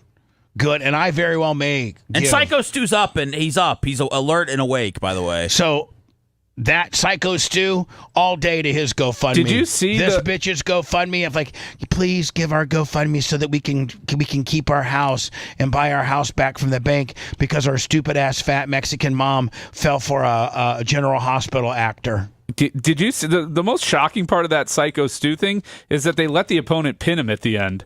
Like No, that was gross. That was actually, and by the way, former WWE star, and I don't know if he's in the Hall of Fame or not, Rikishi. I think he's in the Hall of Fame. I think he might. Former WWE superstar and maybe potential Hall of Famer Rikishi. That was his federation. Like that was his wrestling company. Ooh. And that was just insult to injury, and that was just bad business, Brian. Like the booker or anybody letting the guy who now has, I think, most of his teeth broke out of his mouth, and I don't know how many broken bones in his face, for you to let the guy go and cover him for a 1, 2, 3, and you don't have medical out there, and listen, anybody in that arena or that little facility could see that was a shoot, and like covering the guy I don't care what the angle called for, covering that guy is just disrespectful. And I'm glad the WWE, I think, was it yesterday, Seth, that they pulled their affiliation with that. They're like, they were like a junior little regional WWE, somewhat endorsed, federation. WWE will do that when former WWE superstars start their own federation. And this place was lightly affiliated with WWE. And they pulled their accreditation out. They're like, you're not going to be able to say that you're associated with us if that's the way you're running business. Did you see Mark Henry kind of took the side of Raja? Listen, these pro wrestlers, Bubba, they're trying to get rage bait. Okay, so they're like, so did who's the other freaking RVD. Rob Van Dam? Yeah, but they're going out there taking a very fringe opinion to get everybody fired up, so they'll listen to their dumb podcasts. We wouldn't be talking about Mark Henry or RVD, but for this story. Well, I sent you what Mark Henry said to TMZ. It's ridiculous, but they're teasing it so they can get rage baiters to come and watch. Let me ask Gene if he's familiar with what we're talking about, because I don't know that you are, Gene. Probably not. There was this guy named Raja Jackson. You want us to send it? We should probably. Yeah, get it to me. All right. And he is an MMA guy, okay? And he's the son of a very famous, Quentin Rampage Jackson, a very famous UFC fighter named Rampage Jackson. I've heard of him. Yeah, he was really good. He was really good. And this is his son. And this is his son. And his son doesn't really have that much time. He's not nearly the fighter his dad was, and he doesn't have the accolades or the record that his dad did. And I don't even know that he's a UFC guy. Like, I don't know that he even, like, the UFC and MMA and mixed martial arts. He's not a MMA. He's not a UFC. Guy. Like, Brian, would you agree? Like, the UFC is kind of the NFL of the mixed martial arts.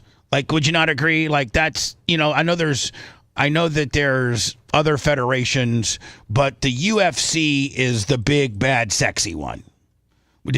Who sent it to me? I sent it to you on IM. Oh, you sent it to me. Okay. Brian, would you not agree on that? Yeah, absolutely, 100%. It's not even close. Like Bellator's a very distant second. Right. So, this guy is not even like you've made it in the MMA and you've made it in mixed martial arts when you are on the when you are on the roster of UFC, then you've made it. This guy I never thought ever made it in UFC. Now his dad, on the other hand, Gene, was a stud in UFC. I think former champion. Yeah, I think Quentin won. I think he did win a championship. Now this guy here, so Gene, this is like your local wrestling federation, and it's closely affiliated with the WWE, and and the reason why it's affiliated with the WWE is because Rikishi, a former WWE guy who's now retired and might be in the Hall of Fame, he's the booker, he's the owner of this federation, so he's the one that books these matches. And this kid is an MMA fighter in air quotes. He's had one professional fight and lost back in 2023, and his other one got canceled. But he's 0-4. How did he get in there with him? Well, so this federation decides to do kind of an angle, kind of a high spot where this guy here that's getting ready to get slammed, he beats a dude, and then they're like, hey, we'll have Raja Jackson sitting in the front row, and he'll do a run-in, and he'll body slam this Psycho. Is it Psycho Stu?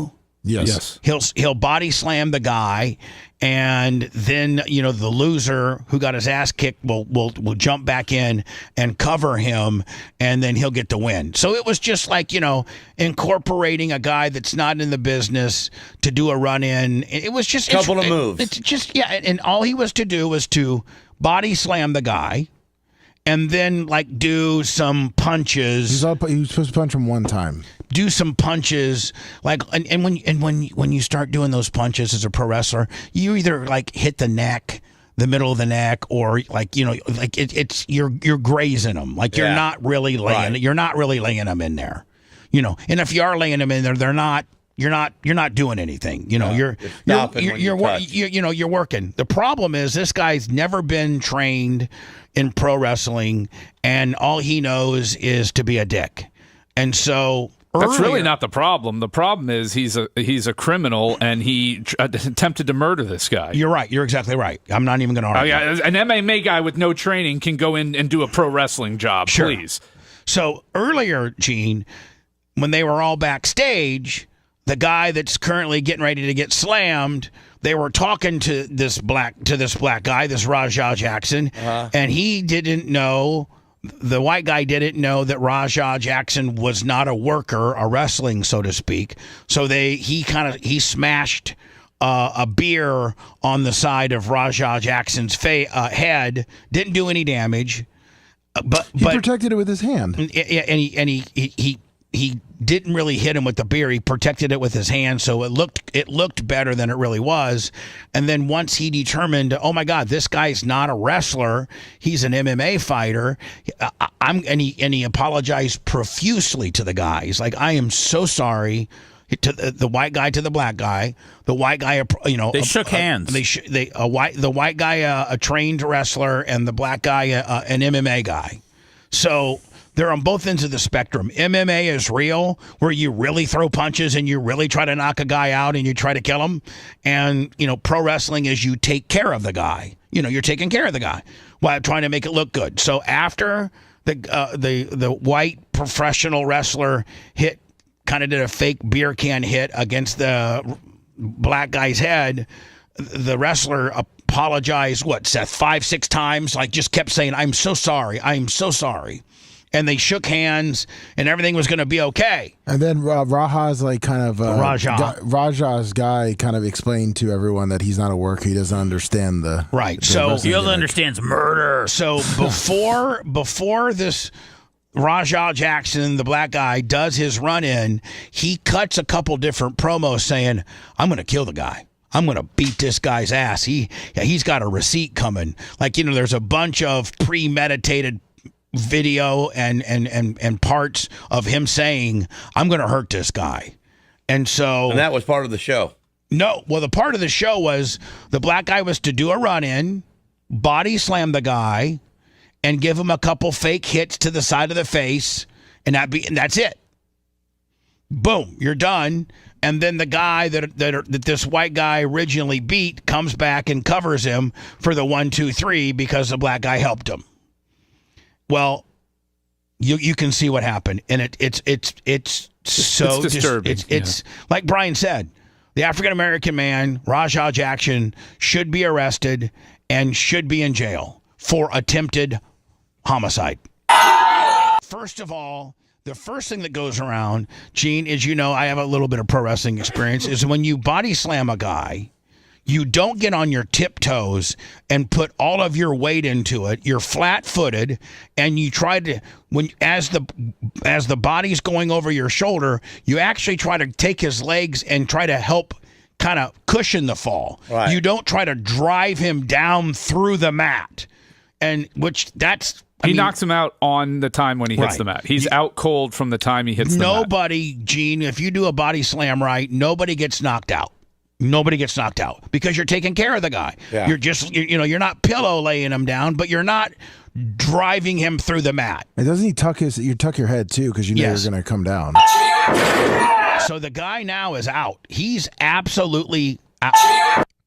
Yeah. He's out cold. So you can see he's out cold. Right. Now, if this was a real pro wrestling match and this guy was trained, he would at that point just do a quick 1, 2, 3 cover, then ask the referee to get some medical attention. Yeah. That's the way it would happen. Instead, pick his leg up and be done with it. Watch what happens.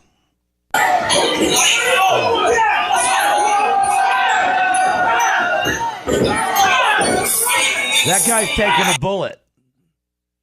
And whoever's around him is going down with him. So you're saying... So if you even know him, you're going with him. This guy here, the fat Skeletor, he comes in and he's like, whoa, whoa, whoa. He's the first one to realize that this has gone off the rails. Right, this is off the script.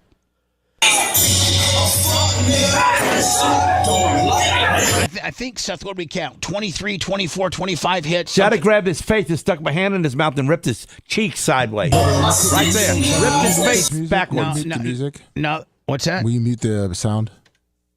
Yeah, so now this guy right here is kind of credited for keeping him off of the of Psycho Stu the rest of the time. He's having to fight him. Yeah, well, they had to fight the guy because he wanted Rajah Jackson wanted to go in there and continue. Why didn't they beat him half to death? Rajah punches the guy too, and so he punches the guy that pink hair guy. He punched him in the eye. I mean, this is just so ridiculous. And it broke his neck. I'd have twisted his head around backwards. Now this is Mark Henry, who is a WWE Hall of Famer. And you're saying, Brian, this is all of these wrestler reaction stuffs that might be sticking up for Rajah Jackson is just click. Rage bait. They want you to come and engage with them because you're mad at what they're saying. Because any press is good press. I didn't like the ribbing. I didn't like the joking. And anybody that talked to me that I didn't think was worthy of having that kind of aggressive conversation, they got that word. And, I don't know the full story, but I do know what I saw. And it looked like he wasn't smart to what was going on. And the dude that was messing with him bit off more than he can chew. And, you got to be careful, one, who you mess with, and two, what kind of example are you as a veteran for inciting a ride with a kid? And he's not 12 or nothing, but he's still significantly 25 years younger. old. 25 years old, and he's defending him like he's a child. Right, like he's 16. So again, it's his rage bait crap because the guy ended up clearly he was in on the promotion. Okay, he was down with coming back in and getting quote unquote his revenge. He just went off script and tried to kill the dude. If they had not pulled him off, he would still be punching him right now. He would have killed the guy. When we return, we'll start breaking down the big story of the day, and that is the Minneapolis shooter story as it unfolds. There's so much to unpack here.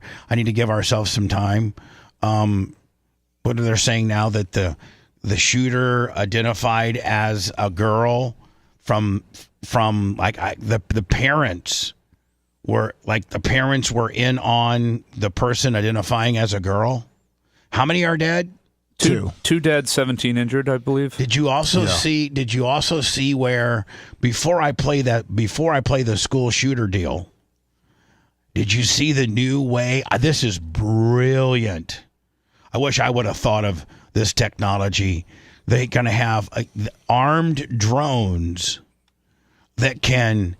Oh, you guys haven't seen this story. I forget. Seth? Did you send it to me, or Lummy? Did you send it to me? I believe I did. Oh my God! It's so like Seth. If I had a kid, or Gene, you got a kid in high school, and Brian, you got a kid in school, and Lummy, your kid's going to be starting school in a few years. I would want my school to have this technology, and if it meant I had to pay an extra $100, some type of fee to pay for the cost of this technology, I think this is the wave of the future on how to stop school shootings. I got that story first, and then this was the Minneapolis deal was a school shooting, was it not? Yes, it was a Catholic school. Catholic school. The shooter was what, 13, 14? 20, 22, 23. I'm sorry. Yeah. So it was an adult that made their way into a Catholic school and killed two. Do you have any reasoning? His mom worked there until 2021, I believe. Yeah. Oh, and got fired. I don't know. We'll get into that next. If you want 24/7 on-demand Bubba and the crew, go to BubbaArmyHQ.com. Right now. The Bubba the Love Sponge Show will be back after this.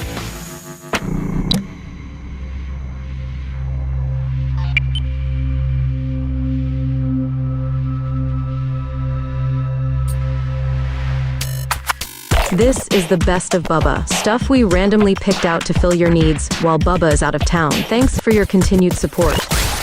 Broadcasting live from the Aquabito Studios. Aquabito.com/Bubba. It's the Bubba the Love Sponge Show. PayPal, Venmo, Cash App. It's been huge today. Super Fat Bubba Light qualified for BARP through 2,200 now. Michael Rucker qualified or is close to. Threw down 550. Scout and Big Gulp, of course, all up on the babyface tip. Gloria Zach up on the Lasker tip. Probably Neil Mount Plaisir. Greg DeFilio. Captain Creamsicle? Just a huge day. Thank you so very much. Gooch with the 50. Appreciate y'all. T-shirt will. Chop it up spice. So today, before the show ends, in about less than 2 hours from now, I'm going to play the... You know what I should do, Brian? Maybe I should play it like at 45 so that we could discuss it. But I don't want to necessarily discuss it if you guys are going to be in your standard prick mode and tear it apart because why don't you save the discussion of it for Tuesday? Since it's going to be that's going to be the Tuesday show. John Kostika, babyface. John, I love you to death, my little steel-slinging outlaw from Valparaiso, but this is a problem when you add messages like this. Gene and Brian are absolutely money together. That creates a monster, my friend. What's the problem with that? First of all, there was never going to be a doubt that this would be Radio Gold. So Grouper Lips, $25. So what I'm saying is, I don't think Gene's ever seen the trailer. I think you guys have seen various variations of it, but this is the trailer that they're sending out to various people that potentially might want to have me on as a guest to promote it. On various shows? On various shows. Also, it's going to be the trailer that we use starting on like the 3rd or the 4th when we start the pre-sale. It'll be the trailer. And then another link for you to pre-buy it. I'm really pushing the pre-buy. It's $19.99 to pre-buy and have it locked in, which also is going to give you access to videokilledtheradiostar.net or TV, and which will have all the red carpet pics and some bloopers and some footage that we didn't use in the movie. they didn't use. But what I'm saying is, like, do we play it, and then leave? Everybody drop the mic, play it, and everybody has the fans have or the people that listen to the show or like the show have an opportunity to talk amongst themselves or tell their friends, that they saw it and that they like it. Again, I think I don't think this has really been consumed or been played, on my show or anywhere. I know we played when it was a 3-episode deal. We played it during, was it during Barp? During Barp? Yes, it was. During Barp. Rob Green, $50. And Barp 2020. That's when the trailer first premiered. So I'm thinking that I don't leave any time for us to discuss it just due to the fact that Brian is just going to be such a dick about it. He just will just be not. I think Gene will be cool. I think Gene is genuinely pulling for me and wants us to do well. And I don't know where Brian's, like what his particular. I want you to fail, Bubba. That's why I offered to pay for Tuttle and come up with bits for the show and did Bubba 199 and because I just genuinely hate you. I think you do. I think you genuinely hate me, but you genuinely like me as a person. But you like to be a real dick to me here on the air. I bet Brian thinks about the show probably as much as you. And here's the deal. Brian, when he's into something and he's into it and he likes what he's watching and he's not of the mindset of his counter-programming prick self, is absolutely brilliant. Absolutely one of the most. My sister had him do some contracts for her company, and the people that he was negotiating with or the language that Brian put in got back to my sister and said, "Who are you using for your attorney? Because some of that language is some of the most brilliant, great language we've ever seen." And she was like, it was Brian. And so Brian is just unbelievable in so many different ways, but you don't know what Brian you're getting. So like if I was to play it and we were to have an opportunity to discuss it, if Brian was in the, right frame of mind to put it over or to accentuate it, I think it'd be great. I've seen it. It's great. I just say you let the people see it, play it uninterrupted, let them draw their own opinions, and then talk about it on Tuesday. I mean, you're going to be covering it on Tuesday anyways, so why would we do it now and then again on Tuesday? Okay. Just let them see it. Okay. No problem. So we'll be playing it probably about 9:51 or 2. And then, listen, the only place that you're going to be able to, if you'd like to show somebody this weekend, you're just go to the show, like the YouTube, go to our YouTube channel or go to our Rumble or our Facebook or our, let me X, wherever we have, or Bubba Army HQ. I guess Bubba Army HQ doesn't have a visual aspect to it. We're working on that. Yeah, we're working on that. So, yes, we're going to play the Video Killed the Radio Star, the truth behind the Hulk Hogan sex tape that will be debuted and premiered next Friday in a Tampa movie theater. We're going to play that as the last thing that we play today before we go on our little mini vacation for Labor Day. Hello, go ahead. You're on the air. Yes, you're on the air. Hello. Caller. Great. Thank you. That's the way most people are. Man, that was a real dodo. I really wanted to see what was on the other end of that one. I did too.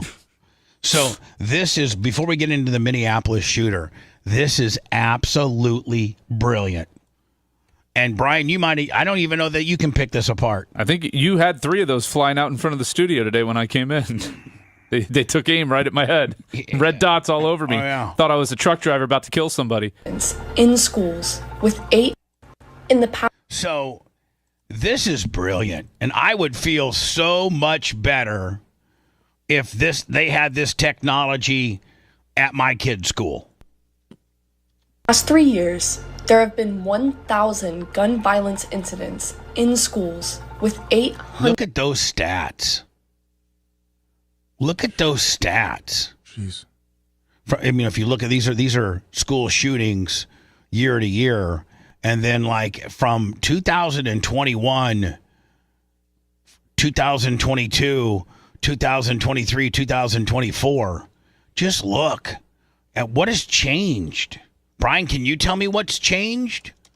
Like, what's changed in kids' mentality that we go from, in just 5 years ago, 74 of them, to last year, 267 of them? Social media. Is It's the devil. that it? Yeah, it's the absolutely Having a platform for everybody. It's destroying our nation. It's absolutely tearing us apart. And as a school shooter, I guess now you have a platform to like this guy, this Minneapolis guy. He went on and did a 10-minute YouTube video about what he was fixing to do. Did he not, Lummy? I think you sent it to me. Yeah. Showing bullets and saying, racial terms like calling Hispanic people spics.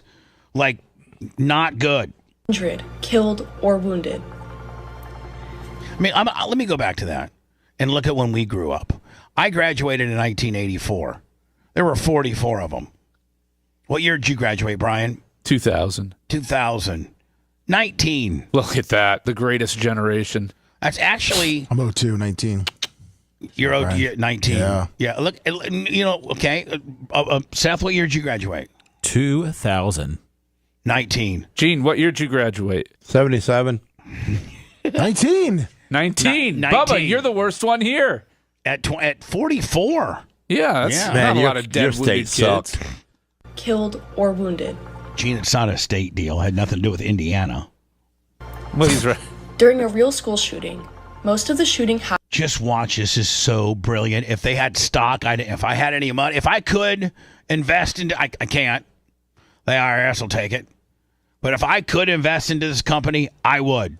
I think every school will have this technology. I think a lot of schools will have this technology. Happens in the first 3 minutes. Right there, a weapon. Take him right out, right off that camera. Choo-choo-choo. External police arrive. So, Gene, you want cameras that are really guns? Yeah. You want cameras that can fire down bullets? Right. Mm-hmm.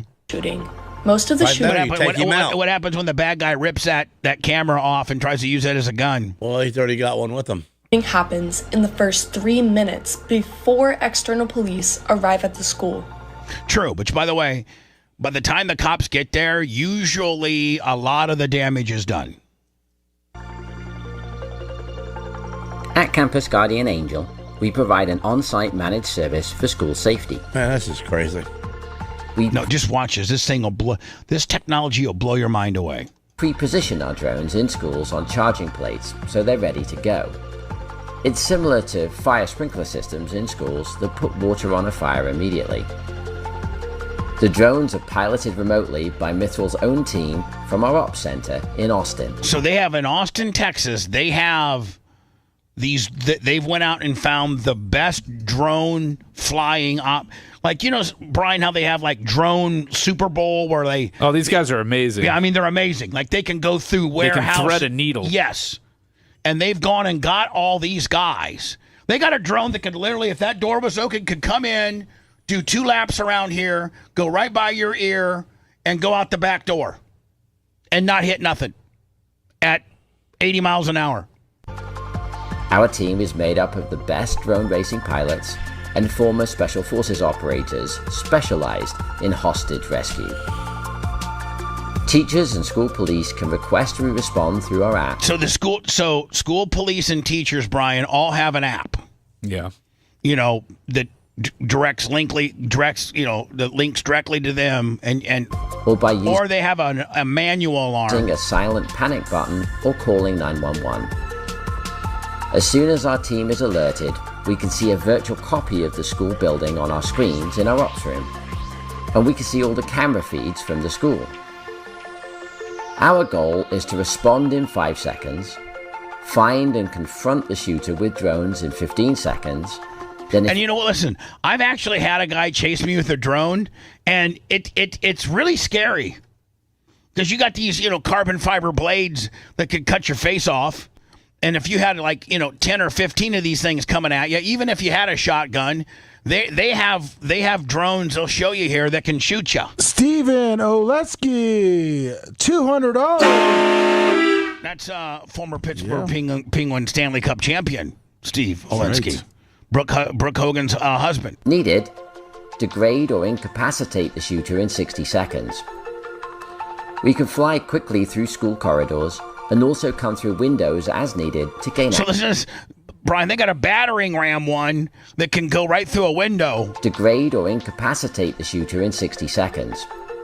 How about just kill him? How about don't wound him, sit on top of him and blow 30 shots through his face? Well, Gene, that requires you to get a human being there. These drones... No, the drone just sits right over him and empties his whole... I think they have that. Watch. As needed to gain access. Well, they're already saying in past, we're just going to wound him. Just shut up, okay? Our first step is to use sirens and a speaker to tell the shooter to surrender. Oh, here we go. Let's beg them first. If they don't surrender, we then use air poppers and a pepper gun to disorient and degrade the shooter.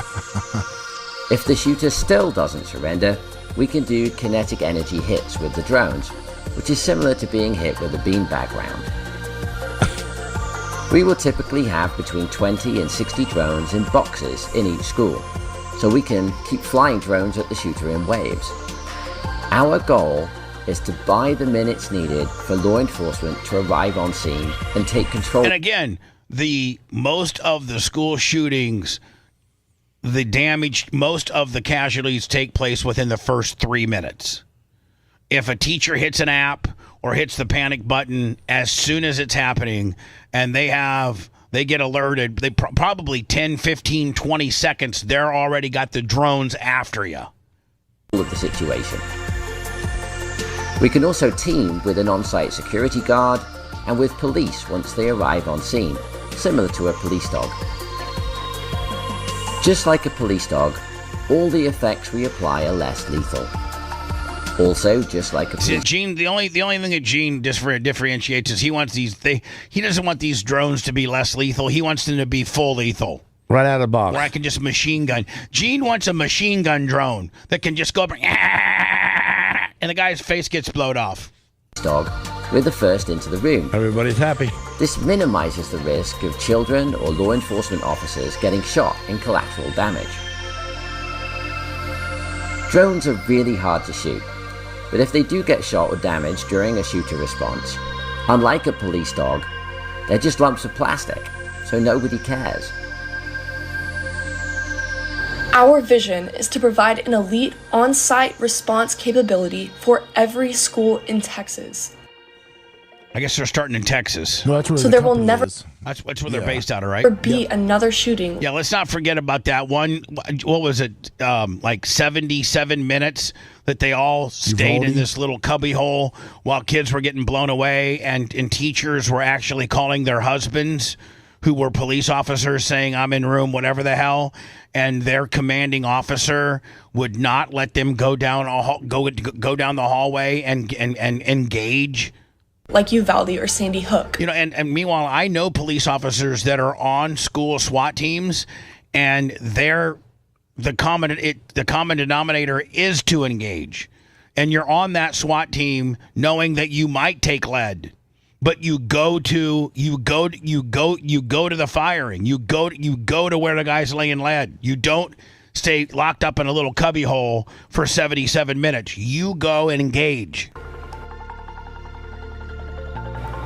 We want to make sure everyone gets to go home today. That's the most important element in a critical incident response is time. Time saves lives. It either saves or costs lives, depending upon how the human resources use it. If they shoot at a drone, we haven't lost a person. If they are focusing on a drone, they're not focusing on me, and I can move into a position of advantage. Having a drone that is a whole lot more replaceable than one of my officers going around a corner and seeing that danger and us being able to be prepared to respond to that danger before we go around that corner is a lot safer than it is when... I wonder what the package costs. You know what I'm it saying? ain't cheap. I know, that's what I'm saying. Like, it's probably stuff school districts aren't going to be able to afford. Probably right. Maybe private schools. Yeah, you're right. Jesuit. Obviously, every second counts when you're responding to a 15,000. school shooting. Six drones costing 15,000. But they said they want 20 to 50 on each school. So yesterday, this is the and mom, then the monitoring fee. The mother of the lone transgender gunman who killed 2 students and injured 17 others at the what is it, the Annunciation Church and Catholic School on Wednesday morning, was an employee of the school, police say. While the motives of Robin Westman, age 23, remain. That's the person. Is that the bad? Yeah, before the bad trans. Before the parents changed. Can we call it bad trans? Before the parents changed the bad trans, the real name is Robert Westman. So Robert Westman, who's transitioning, with encouragement from his them parents.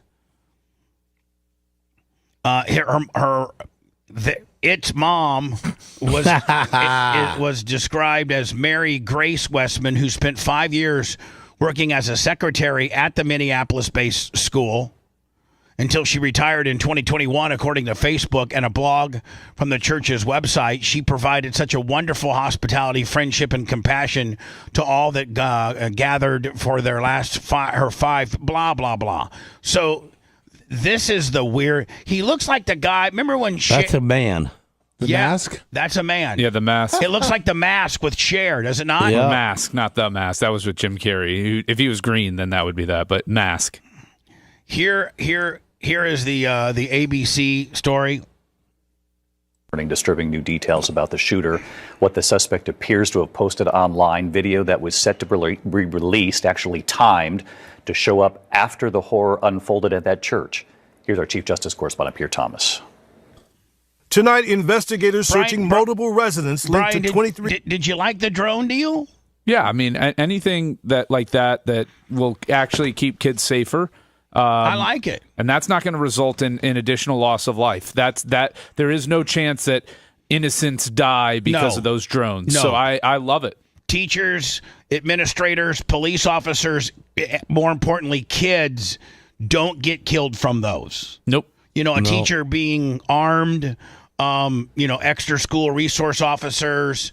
That all has, a level of risk associated with it. Yeah, exactly. So for the cost, these drones, man, they just go ahead with the cost. The cost is $4 per student per month, and then a $15,000 for the 6 drones. But obviously, the size of the school, you get so more does drones. the parents pay for the $4? Yes. I mean, I would. For the school. $4 a month.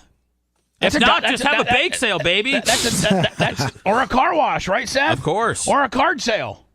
Let's do some card breaks. I mean, that's basically, Brian, $1 a week. $4 a month, $1 a week. I'd pay that all the time. I'd pay that every day to know that my kid had that extra level of security. 3-year-old suspect Robin Westman, including the family home less than a mile from the church. There was a rifle, a shotgun, and a pistol. All 3 had been lawfully purchased by the shooter. And police are studying a troubling video Westman allegedly posted on YouTube, timed for release after the horror would have unfolded inside that church. This manifesto appeared to show him at the scene. By the way, we have it, and I'm going to play it. And included some disturbing. It's very disturbing. It's 10 minutes long. So let me. I want to play this going to Word, so I have plenty of time. Okay. YouTube took it down, didn't they? Yeah, but the people screen grabbed it. Yeah, let me got a screen Scott Willie. For all you haters of Lummy, he is an unbelievable EP. Who hates Lummy? Everybody. Who cares? Everybody hates me. But that makes sense, though. Who hates Lummy? Video depicts someone obsessed with violence. In one chilling moment, a suspect is seen driving a knife into a sketch of church pews. You also see a suspect handling bullets, magazines, and an arsenal of guns. And there are numerous references to There were 2 kids killed? 8 and 10. An 8-year-old and a 10-year-old lost their lives. They went to school on Wednesday morning, said goodbye to their mom and dad, dropped them off just like every one of us have done before, and your kid doesn't come home. I had a racist last name. Biggest mass shooters, including Sandy Hook. The fixation on murder clear. Homeland Security Secretary Kristi Noem saying It's such a pussy move to go after kids. But again, it really is. It's this such a doesn't pussy happen move. in a vacuum. There are red flags galore before somebody does this. Where is the family? Where are the friends that are responsible and try and help this and prevent this from happening? The family is encouraging them to be, trans. Yeah. And the family is, making this kid even more weirder.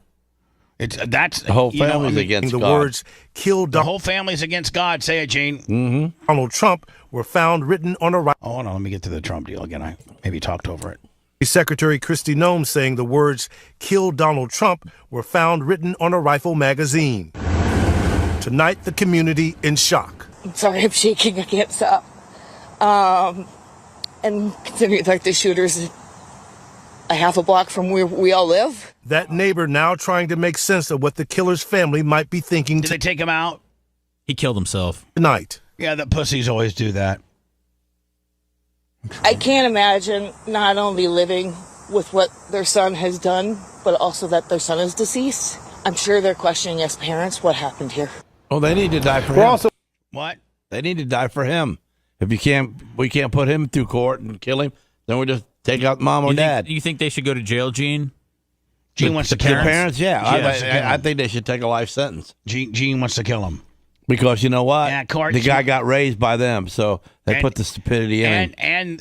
And they got raised by them, and they put the stupidity in him, and they're the ones that were, really, really pushing the trans deal too. But if somebody pays for this, whether you shoot yourself or not, the next guy's going to think twice about it. Next up. Yep. Robin Westman was born a male with the name Robert, but in 2020 identified as a female, and a Minnesota court approved his name change to Robin. Here, Thomas live in Washington. Well, that's Minneapolis for you. Yep. That's Minneapolis for you. We're also aware of a manifesto that the shooter had timed to be released on YouTube. This manifesto appeared to show him at the scene and included some disturbing writings. That content has since been taken down with the assistance of the FBI, and it now remains under active review. What are you laughing about? That FBI took it all down and we got it. By our investigators. Because you know why? You know why? Because we're SWAT. Because Lummy's the best EP in the business. Because we got the lum.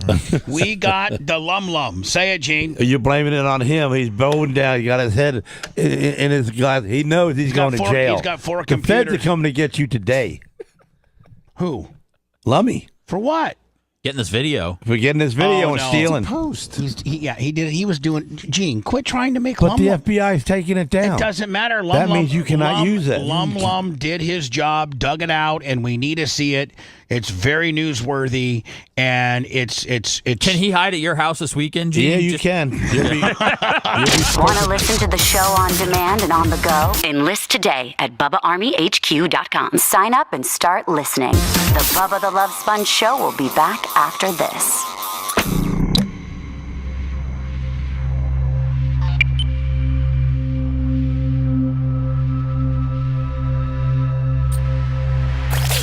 Now, back to the best of Bubba. If you haven't noticed we left, then please disregard this message. Broadcasting live from the Aquabito Studios, aquabito.com/Bubba. It's the Bubba the Love Sponge Show.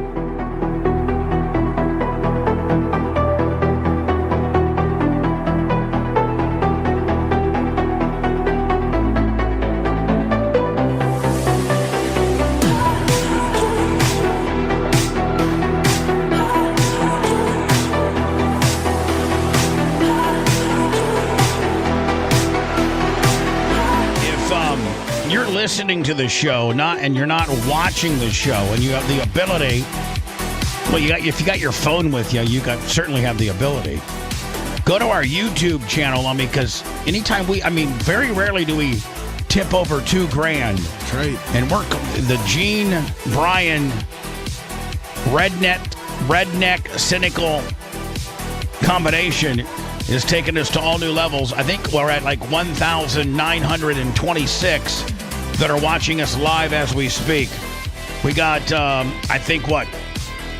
3,000 over in Rumble and Facebook and locals as well. So go to our YouTube channel if you could, youtube.com/The Bubba Army, @The Bubba Army, and watch us on. I'd love to push it to see if we could get over 2,000 today before the show ends. Are we fatlining Rumble?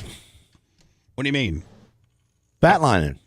You mean goes Travis $100. Thank you so much. We're on the big box. No, we're not on the big box. It's after 8. Why not? We really weren't on the big box much today, were we, Lummy? To start out, we were about an hour and a half. Who's beating us? Oh, I mean, they don't. It's not a beating thing, Gene. It's we got to pay.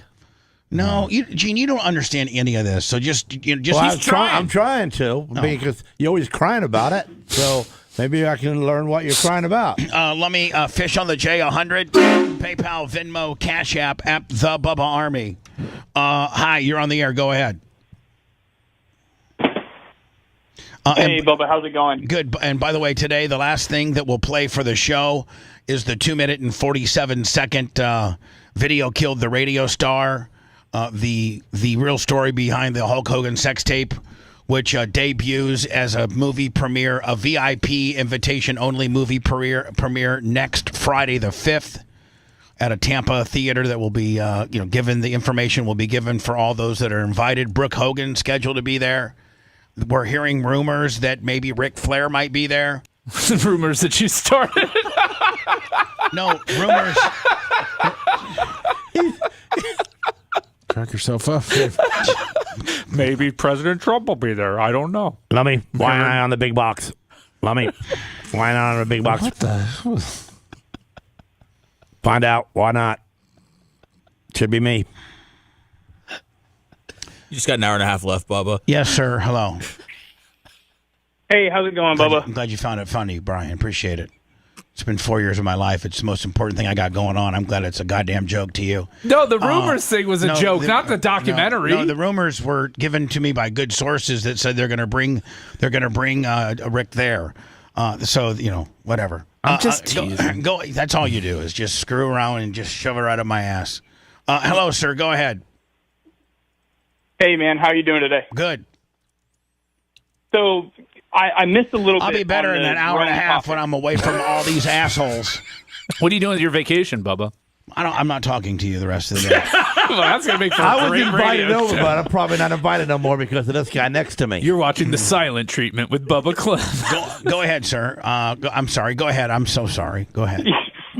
You're good. I understand. Not everybody's actually radio hosts here. Yeah.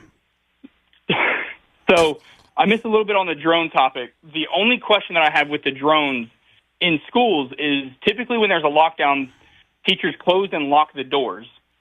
Are there supposed to be drones set up in every room? Are they supposed to be roaming around the hallways? No, I think how exactly does that look? I think they're going to have up to 60 different stations located up high and at various corners and just various parts of the school. Now they should have blown through a window too. So yeah, they also have a battering ram drone that can go through a window. So that represents a couple different things. If the guy was to get into a classroom and lock the door, then the drone could, I think for the most part, every classroom has a window for the most part. Secondly, when they lock it down, that usually that shooter is just roaming through common areas of the school. And so that's where these drones would get that guy before he actually made it into a classroom. And a lot of times they'll go into a classroom, shoot, and then go out of that classroom and go into another classroom. So the teachers are, one of the things I think that they're taught to do is to lock down the door and put a bunch of desks and stuff like that. So, they're trying. I think that they are pretty much relying on being able to catch the bad guy in a common area because all the doors are shut by the teachers and the bad guy's not inside those rooms. Yes, sir. So my wife's a teacher, and it varies depending on school. I'm in the military. She's a teacher, so we have this conversation on a weekly basis, to be honest with you. Tell her bring a gun with her. We've had that conversation as well. I understand my wife, and I understand that would be safe for her. but I understand the human element as a parent not wanting. You can see where a teacher, just like a kid flips out, a teacher could flip out.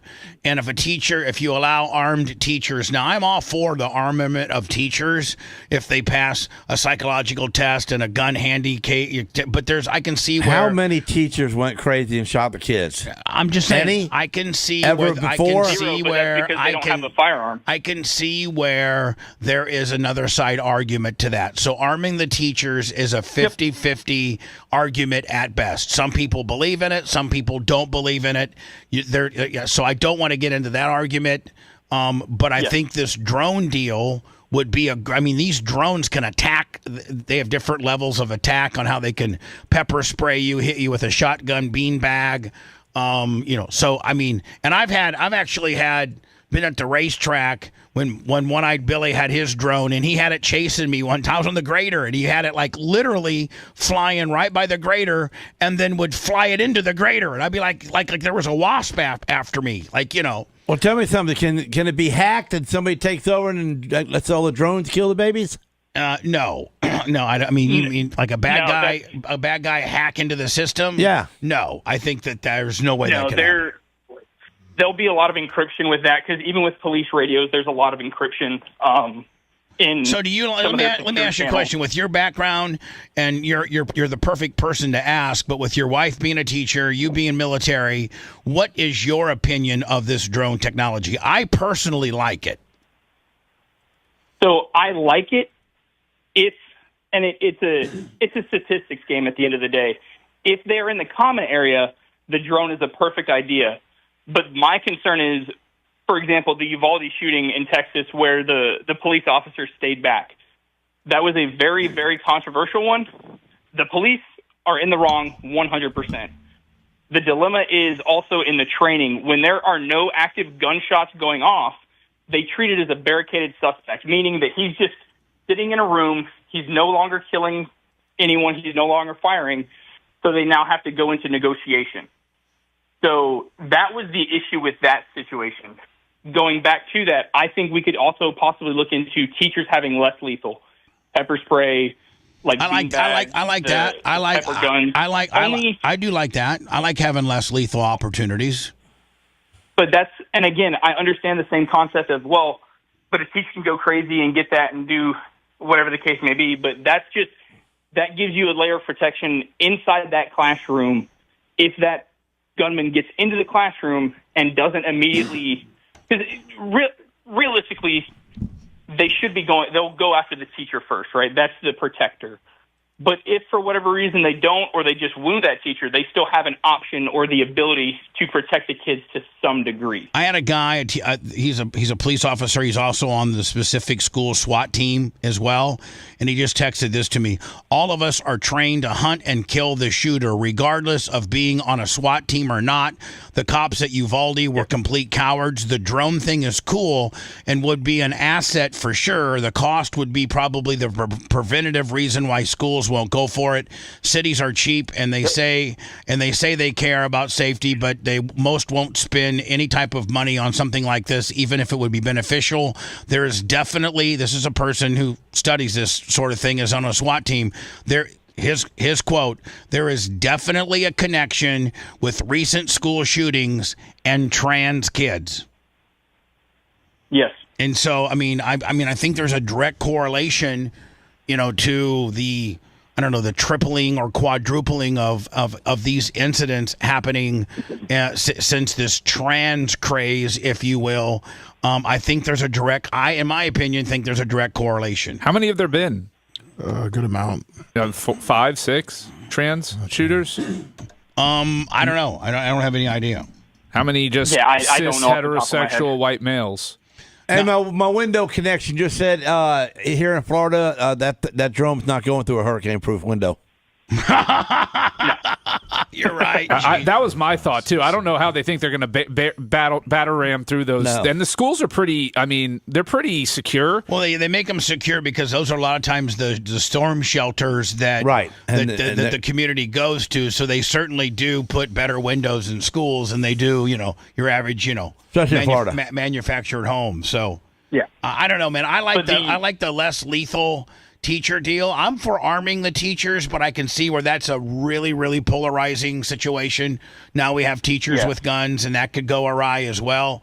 I don't know what the answer is, to be honest with you. Because another thing, just kind of shifting gears from the protection of the students to the causation of everything. I think another thing is the way the media portrays it, because everyone comes out when a shooting like this happens, everyone comes out and they want to announce who the shooter was. And the problem is the psyche of the kids, they're struggling, they're trying to be found, they want to be noticed, and they're like, oh my God, everyone in the nation knows this person's name, so everyone will know my name if I do it. Now, I understand getting the news out and making sure that everyone's aware, but I do think that that's another factor that can be taken into account too, of like, hey, we've identified the shooter, we know who it is, we don't want to advertise what they did, so we're going to focus on the victims and not on the perpetrator.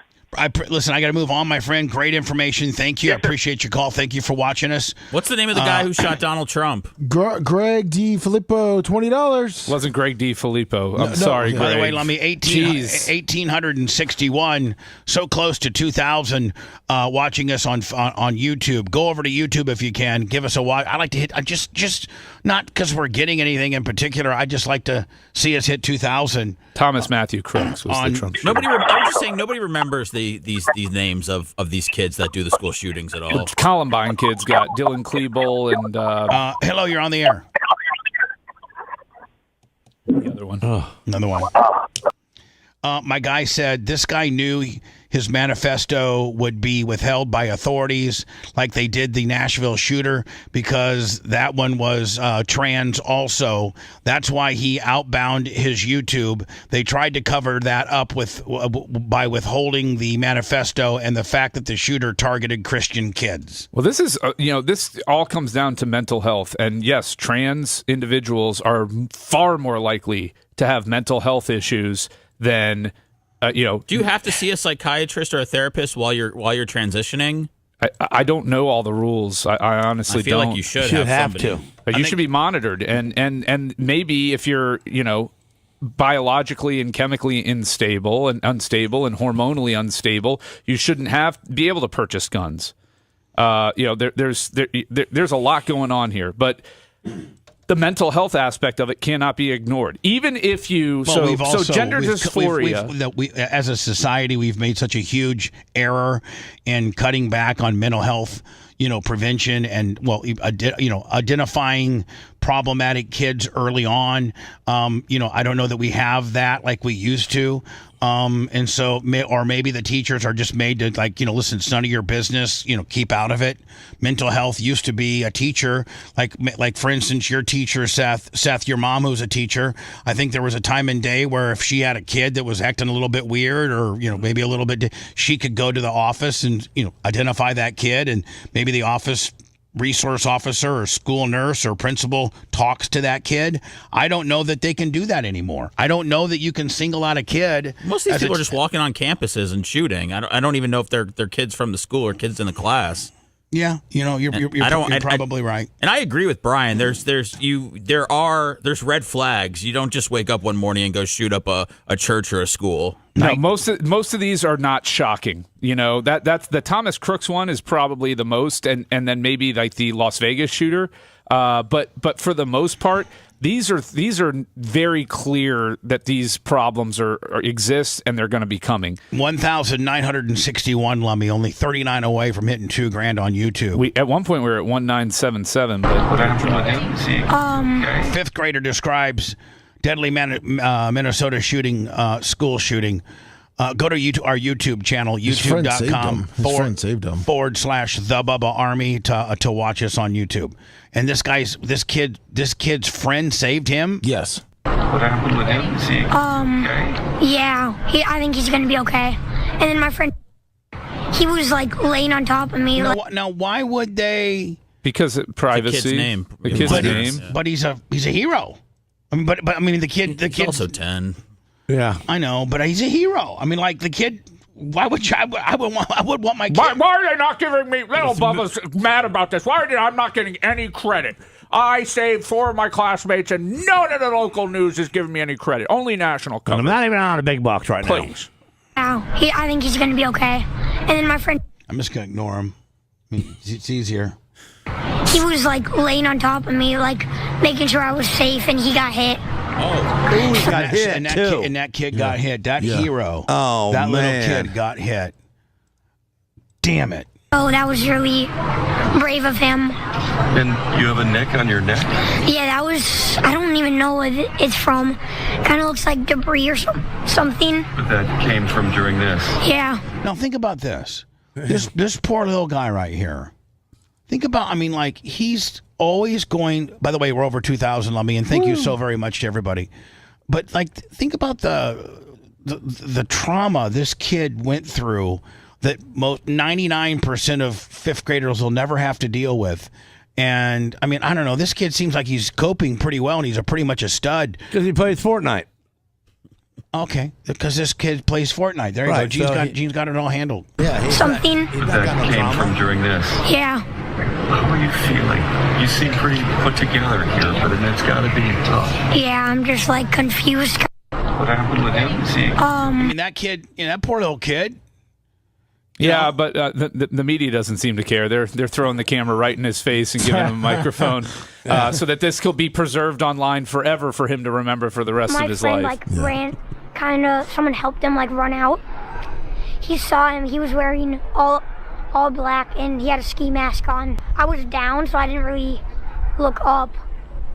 I mean, he shot through the stained glass windows, so they're probably ruined. And then my friend Victor... Poor kid's ruined about the window. Our windows are broken. Stained glass. So they're probably ruined. And then my friend Victor, he was, like, laying on top of me. Like, they didn't bleep it out on main Fox. Making sure I was safe, and he got hit. So that was really... No, I don't think Victor is one of the kids that perished. I think Victor might have just got hit, which I don't want to downplay getting hit, but I think Victor survived. Victor, yeah, they said he's brave of him. And you have a nick on your neck? Yeah, that was... I don't even know what it's from. Kind of looks like debris or something. My friend, like, ran... All right, so... all 14 injured students expected to survive. The chief said all 14 students who were injured. So were there 14 that got like either shrapnel or glass or bullets? You know, like right there. I mean, there were 14 that suffered some type of injury from this episode. Yes. I believe all of them have their parents with them now. All are expected to survive. All our remaining victims are expected to survive. Police say 14 children ages between 6 and 15 were injured, as well as 3 adults who are parishioners in their 80s. So there was, I guess there were some people in their 80s. It might have been volunteers. Wait, we can't. We're not going to play. We can't play this. You're afraid. No, no. YouTube. Your wife called it. YouTube will strike it. No, we're not. Yeah, they'll take down the whole show. Yeah. Really? Yeah. So what we did, so I had his writings. I made them bigger, and we had them. Yeah, your messenger. You're telling me nothing. His writings. Yep, I had them bigger. We made them bigger so you could read them and sent them to you on Messenger. So don't play the video. Don't play the video. The video killed the video. Why would we even celebrate or spread the killer's message? All right. So here's a video that I cannot play. I'll put over there. Now, I sent you four pictures. I numbered them too on your messenger. Okay. So I think this is 3. And then this would be 2. And then this would be 1. Dude was long-winded. There you go. So can we read this? But this is very, very, I mean, this is a lot. Yeah.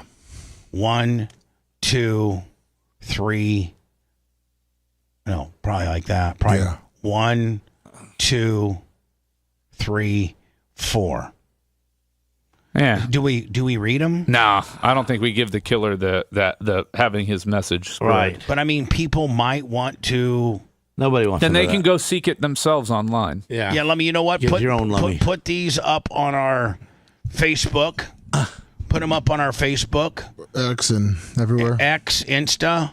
not the video, obviously, but is this considered his manifesto? Yes. Yeah, this was in the beginning of the video. All well, right. it'd be a woe manifesto because he converted. All right. So if you, so Lummy, if we can get these up on various places, numbered 1 through 4, that'd be great. All right. If you liked that segment, then you'll definitely like the new redesigned BubbaArmyHQ.com. We'll be back to the Bubba the Love Sponge show after this.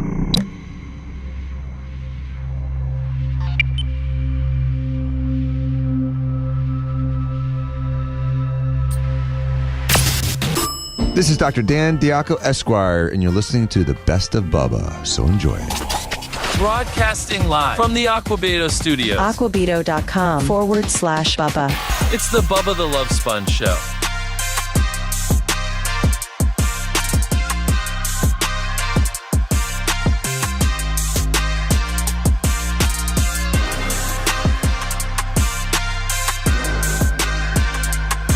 Lummy, it's not necessarily just too many people in the studio. I'm not used to this many, and you and I can't even communicate because they're in their own little world themselves. Loud as hell, disruptive. There's just this, we don't usually have an entire studio full of people. Wolf, $50. Happy birthday. Happy birthday, Austin Wolf. You are correct. Yeah. You used to have a lot of people. People have always been respect from out. Just when I thought we had bad trolls.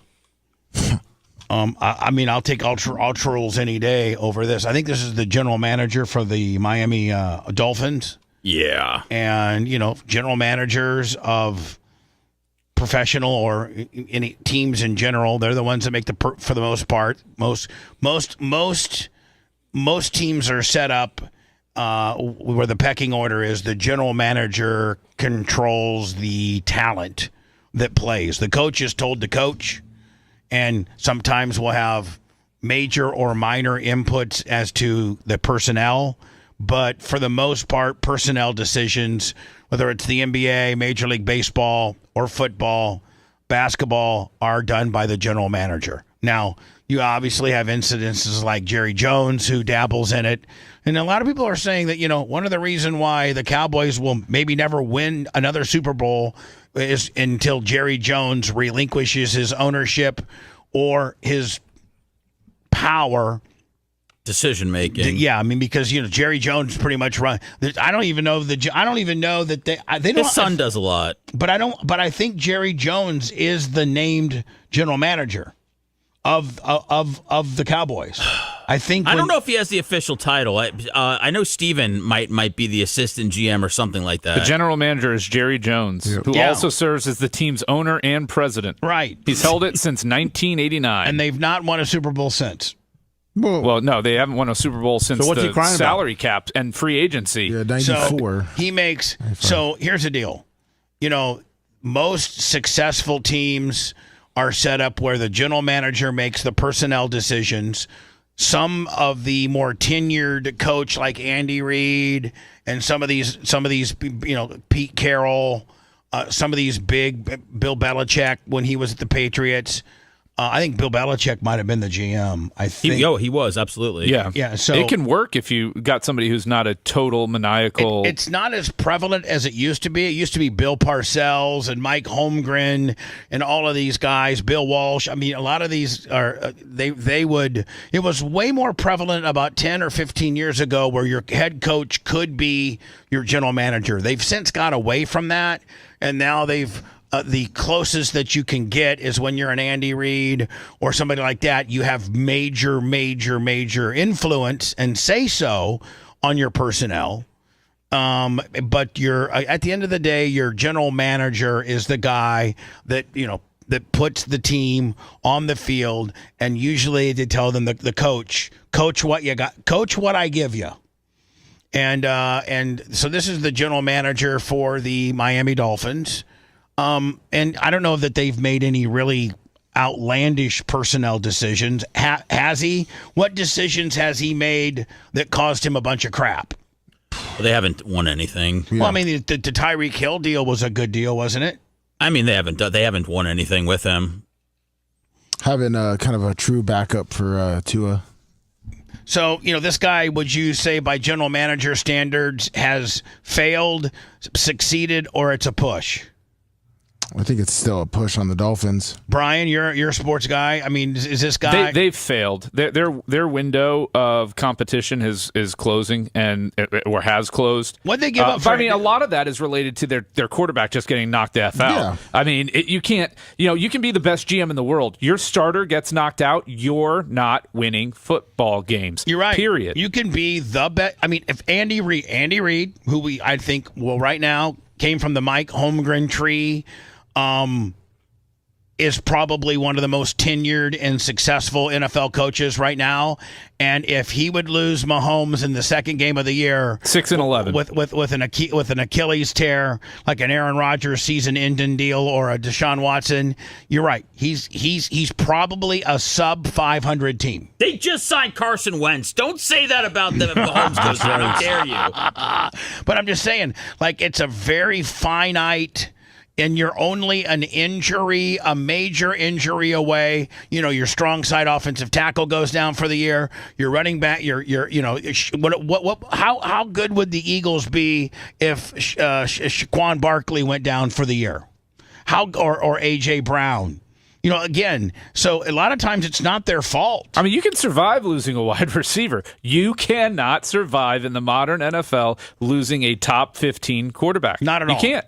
Did these guys have the same chance of getting that dude that went way down on the bid-in? Shador Sanders? Yeah. Yeah, they could have got him. Well, were they stupid? Well, I mean... Yes! I mean, yeah. They might be. They might Seriously. be. They might be. If they got nothing and they're going to lose the rest of their life, who is? Why not get that dude? You're going to lose the rest of your life. You should have represented Shador. I think it might have been better than, whatever. So now, who's your agent? Drew Rosenhaus? No, Gene Lasker. It's Gene Lasker. That's right. My man is going to show off so much that we're going to win some games. Sorry about all the black powder. I was just done powder coating out back. But let me tell you right now. Right. You're going to lose the rest of your life if you don't sign my client. So who is the backup quarterback for the Zach Wilson? Gene would actually say you're going to lose your life if you don't sign my client. Sorry. So anyway, this guy, I thought we had bad trolls. The general manager of the Miami Dolphins has trolls to the next level where they wish cancer upon his children. Death. From out. That's mad. What's that? That's being mad.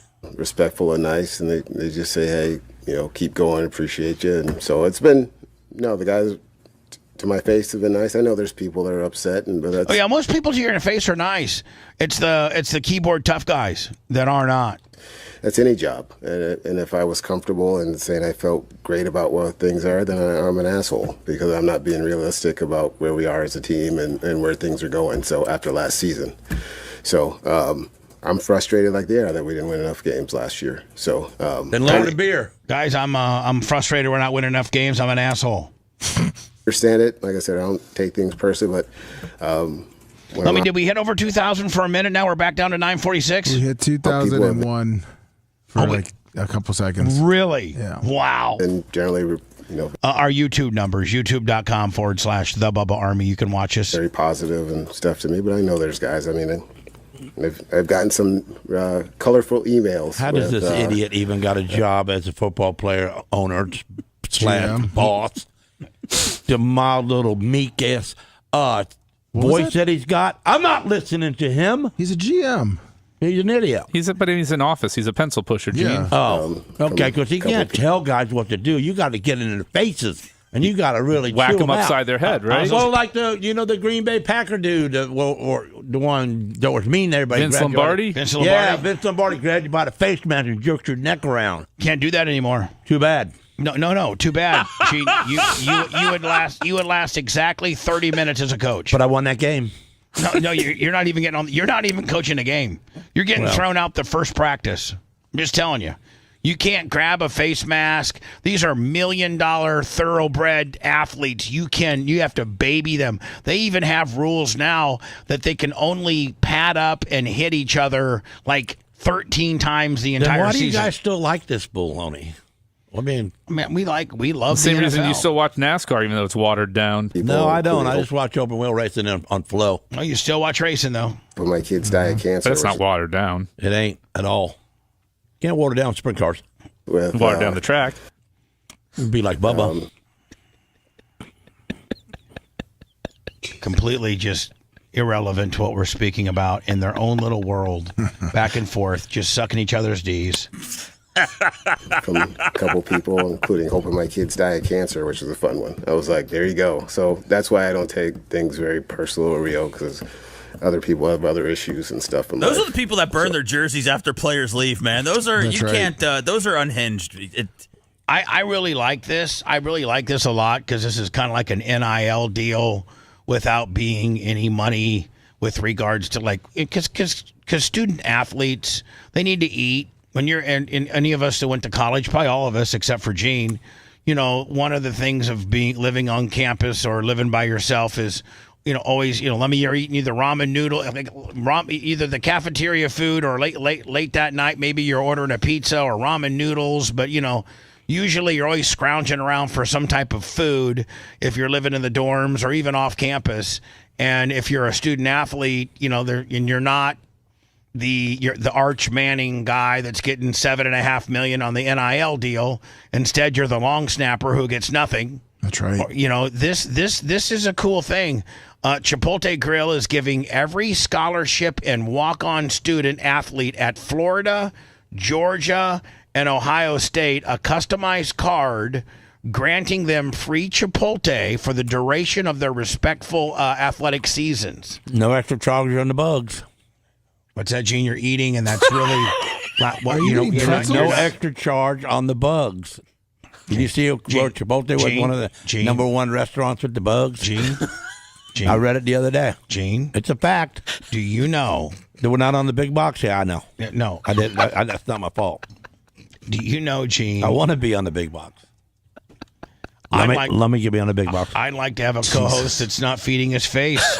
And then, it's a pretzel. I'm not really your feeding pretzels, anything. Bubba, your pretzels. I'd like for you to be able to consume those pretzels during our 5 minute and 20 I'm seconds. really helping you out on the pretzels because when I went in there, the pretzel bag was open.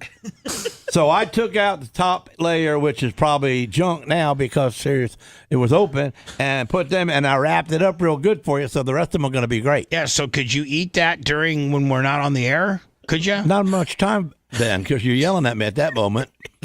But in all fairness, he was telling us a story about Coben playing Fortnite too long, and I was just seeing kind of how he handled that punishment. Yeah, and he'll probably be serving child abuse papers later today. As a matter of fact, if the Land O'Lakes police or whatever jurisdiction Gene is in wants to call me for a witness, I can say that Gene did smack the kid in the back of the head. He had a gun. But Gene thought the other 12-year-old was breaking into his house. Right. I'll just tell the law that you ain't supposed to be here. Gene's kid and this other kid were playing Fortnite, and it was time for the other kid to go home. So Gene slaps him in the back of the head and tells him, "Hey, time for you to go, buddy." He was trying to rape me. He looked me right in the eyes. He said, "Let's do this, old man." So, again, Gene, what the kid say to you after you hit him? Yes, sir. He said, "You can't touch me." No, I'm just a kid. I said, okay. Just a kid. Make you a man tonight. Never going to have this dynamic ever again, ladies and gentlemen. Enjoy it while you can. The video show dust storms sweeping through the Phoenix and Arizona football stadium, and then I think, Alumni, it actually affected the Burning Man concert too. It sure did. And this phantom dust storm whipped up in the Midwest / Southwest. And so this orgy dome is a real thing? Yes. Oh yeah, the orgy dome's a real thing. I thought it was a made up story when it said dust storm ruins orgy dome. No, here's some examples of the dust storm that hit Arizona. And good night hours. Bye. Is this a pre-roll? This is a pre-roll. A small bed. Anxiety and cause trouble sleeping. Get the facts at thefactsnow.com. Vaping. All right, I want you to take a look at this video now. It is what? Vaping can cause anxiety. I'm trying to help my buddy Zeth out over there. A massive. Zeth doesn't vape what they're talking about. What Zeth's vaping does not cause anxiety. It helps with his anxiety. Thank you, Sponge. Upstate New York FTE, $50. Who? Upstate New York FTE. dust. You see it right behind me, and it inched its way through Phoenix and other parts of Arizona yesterday. I remember when I lived there and these things would happen, you couldn't do anything. Life would come to a standstill. Now, apparently some people call this a haboob. I don't remember anybody calling it that when I lived there, but it knocked out power to tens of thousands of people. And it also forced an hour-long ground stop at Phoenix Sky Harbor International Airport. The National Weather Service, in fact... Think about how hard that would be on your car's paint, and I mean, it would be like like sandblast. I've been stuck in a sandstorm in Vegas, and it hurts. It literally just, it's hitting you. You got out of your car? Well, we were... You're walking the strip. So here's the deal. We were supposed to leave. We go to the airport to go to leave. Our flights are delayed like 10 hours. And how much? Like it was like 10-hour delays. And my old boss at the time, Rob, he's like, you and I aren't waiting here. Let's go back to the hotel. And the other clowns, they all sat and waited in the airport. They were stuck there until like 2 o'clock in the morning. But when we walked out to get into the cab or the whatever to go back to the hotel, needles hitting your face. It's literally like getting sandblasted. Yeah, it was crazy. Jason Christ, sorry you're having a tough day. I can feel your pain. $40 on the PayPal, Lummy. Thank you, listeners. Juggling these two. Wind gusts close to 66 miles per hour. So wind gusts 66, and any with the dirt in there, Vegas and Phoenix that have obviously big cities, but just right outside the city is desert. So just like literally right outside the city is just huge amounts of desert. So that sand gets whipped up and moved into the city, with 66-mile-an-hour winds and lingering thunderstorms. Now, wouldn't thunderstorms be cool because it would knock the sand down? Yeah. Dilute it. That looks nasty. Looks like a volcano. It does. Oh, man. That's insane. This is from the Phoenix area. That's crazy. And that's all sand and dust. That'd be hell if you were on your bike. Oh, can you imagine if you're on a motorcycle? No way. Let me see if I can. I think it shows different areas here. Hold on here. Like destroys them properties. All right, here we go. Let's get past this highway footage. All right. Well, there's you would that think calms it down though. You see it kind of dissipating. Yeah, you would think the thunderstorm is what you need to knock the dust down. And then here comes, it looks like it's just like a big blob coming right. So this dust is like creeping on you.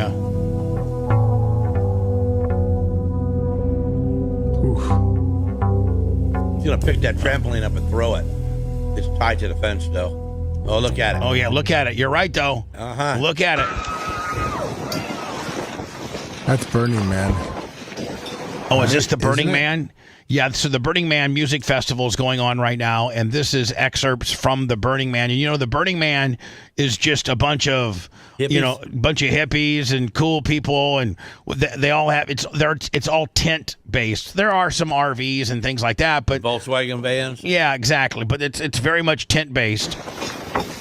We get back to the Orgy Dome. There is the Orgy Dome at the Burning Man Festival did get destroyed. They did have an orgy dome.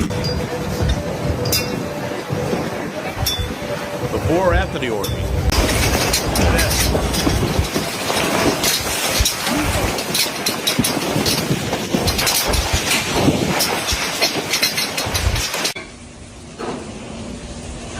Wow. That seems pretty mild compared to what we just saw.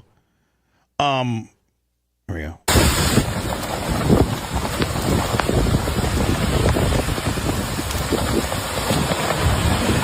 So, Lummy, I do have, here's the orgy dome. Just a pup tent? Let's go. Chaos at the Burning Man concert as the orgy dome was destroyed. Now, do they really have an orgy dome? Like just people in there having sex? Yeah, it's a big tent. Build Team 2025. Earning their deals right here, baby. Tossing around early attendees. Entire camps were ripped apart. Oh, it's probably this weekend, right? This weekend. Wind gusts up to 50 miles an hour. There were 4-hour waits to drive into there, on Tuesday. No, here's the orgy dome. Oh, now that looks like a party.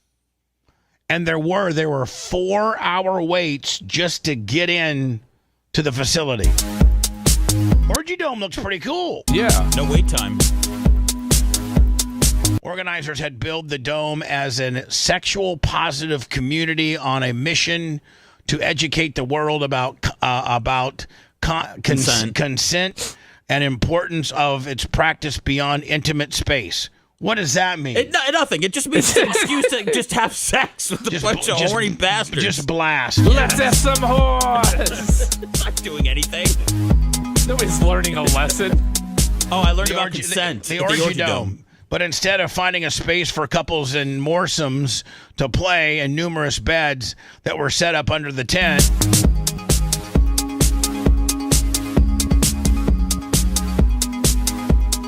attendees now face an orgy dome reduced to rubble. It's now an orgy field.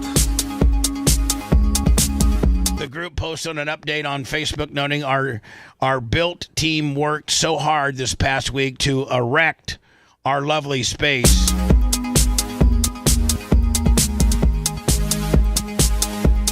Unfortunately, the winds yesterday undid all that labor.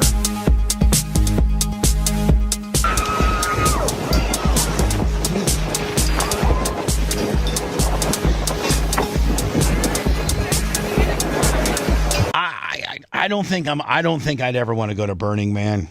I think we should send you next year. No. Be a correspondent there. Taylor Swift, Travis Kelce eyeing an $18 million Ohio mansion, complete with a recording studio near his childhood home, sources say. I wonder if she's going to... Well, I think she put her Cape Cod place or her main... I think she put her... Either the Rhode Island house? Yeah, the Rhode Island house. I think she either sold that or put it up for sale. She doesn't even have to think about it. If she wants the house, it's hers. Yeah, I mean, let's face it. It'd be like, she could literally write a check for it, right? Easily. We got some people on the phone lines, Lummy, as well. We'll get to all that next. Hold on. If you want a deep dive into the Bubba the Love Sponge show from the past, go to BubbaArmyHQ.com. We'll be back after these words.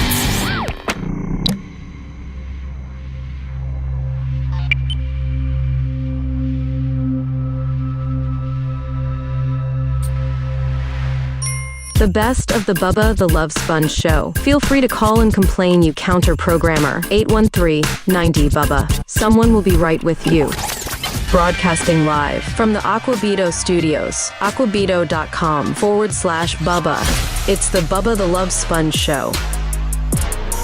Trying to be on time today, actually a little bit ahead, because the last 2 minutes and 42 seconds of the show, which we'll try to butt up to about as close as we can to 9:55, because the blizzard comes on shortly thereafter. Lummy and I have to do a little something. Yeah, we got to talk to you about that too, me and Macho. Is it raining? No. Okay. I also sent you a video I got from Colton about Gene. Colton ran into Gene at Lowe's, our local Lowe's. Colton ran into him? Yeah. Oh, man, I'm excited. Like, this is a new movie coming out. I got to see this footage. All right, let me Gene out in the wild? All right, let me... all I keep getting is this from your IM. That's all I keep getting. You might need to scroll down on your IM. Okay, let me show you my Lummy IM here. Oh, okay, thank you. You're right, I'm wrong. I'm sorry. I think, didn't Brian used to have a podcast called that?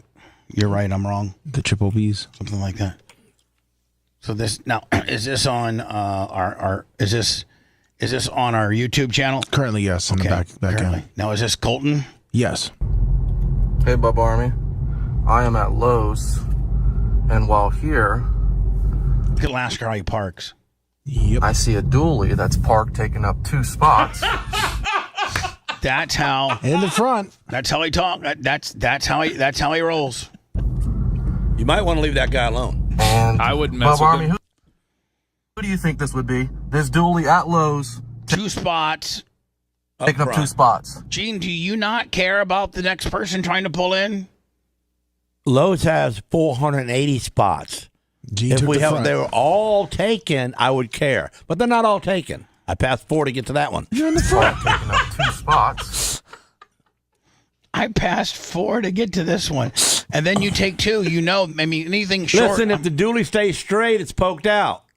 If the dually's on a cockeyed angle, I'm inside the line. He's got a point. And, Bubba Army, who do you think this would be? This dually at Lowe's taking up 2 spots. I know who it is, and we're going to go find him. Boy, I'm so excited. That's funny. Gene's got a nice looking. Boy, that's a nice looking truck. It is. God, that's a nice looking truck. Gene, I didn't know you had a rich sister. Who it is, I and don't. we're going to go find him. Now, Gene, is this one of your friends? Yes, Bobby Gordon. That's okay. What's Bobby Gordon do? He is a repo man up in Brooksville. Oh, and what's he doing with you? Helping you? No, well, he rode with me. He stopped by the house and he was working on my race car. Hey, you want to go to Lowe's and buy some lumber? I had to go. No, I didn't have lumber. I was picking up hardwood flooring. No. I was doing the sink fixtures, the plumbing. Everybody taking pictures of us, dude? Son, there's a crowd of people out there around a truck with some dualies taking up more than 2 parking spots. The people are pissed off. What do you guys say to them? Say thank you for shopping here at Lowe's. That's what you say to them. And if you can afford a $125,000 dually, you should be able to take you up 2 parking spots. That's right. And if you drive a Kia like you probably do, or a Hyundai, you need 1 spot. You only spend $25,000. Okay. So there you have it. Now, Gene, is that how many people you've killed on the front? I mean, like, what does this equal? Or can you not talk about it? It's 15. 5, 5, and 5. I understand that. The 15th letter of the alphabet is O for outlaws. Oh, okay. You guys are getting outlaws. If you know, you know. Outlaws are getting creative, huh? We've been creative since 1943. Lowe's parking lot, spotted Lasker. I went and found him. Look at he literally just pulled in, didn't even straighten his wheels. Nope. Just pulled in like a real dick. And this is the kind of guy that I get really mad at because I really would like to have that spot right there. You'd like to have that truck. Definitely him. Dually. Sticker on the side window. I think one of his stickers says, "My dogs will kill you." Right there on the side, right there. Right there? You might get in, but you won't get out. Is that what it says? Yep. You might get in, but you won't get out. Yep. Sticker on the side window, sticker on the rear, taking up 2 spots. I don't think there's a Bubba Army sticker on there. Nope. Why not? Wait, there was one. I put one on your window. You put it on right on top of the dirt.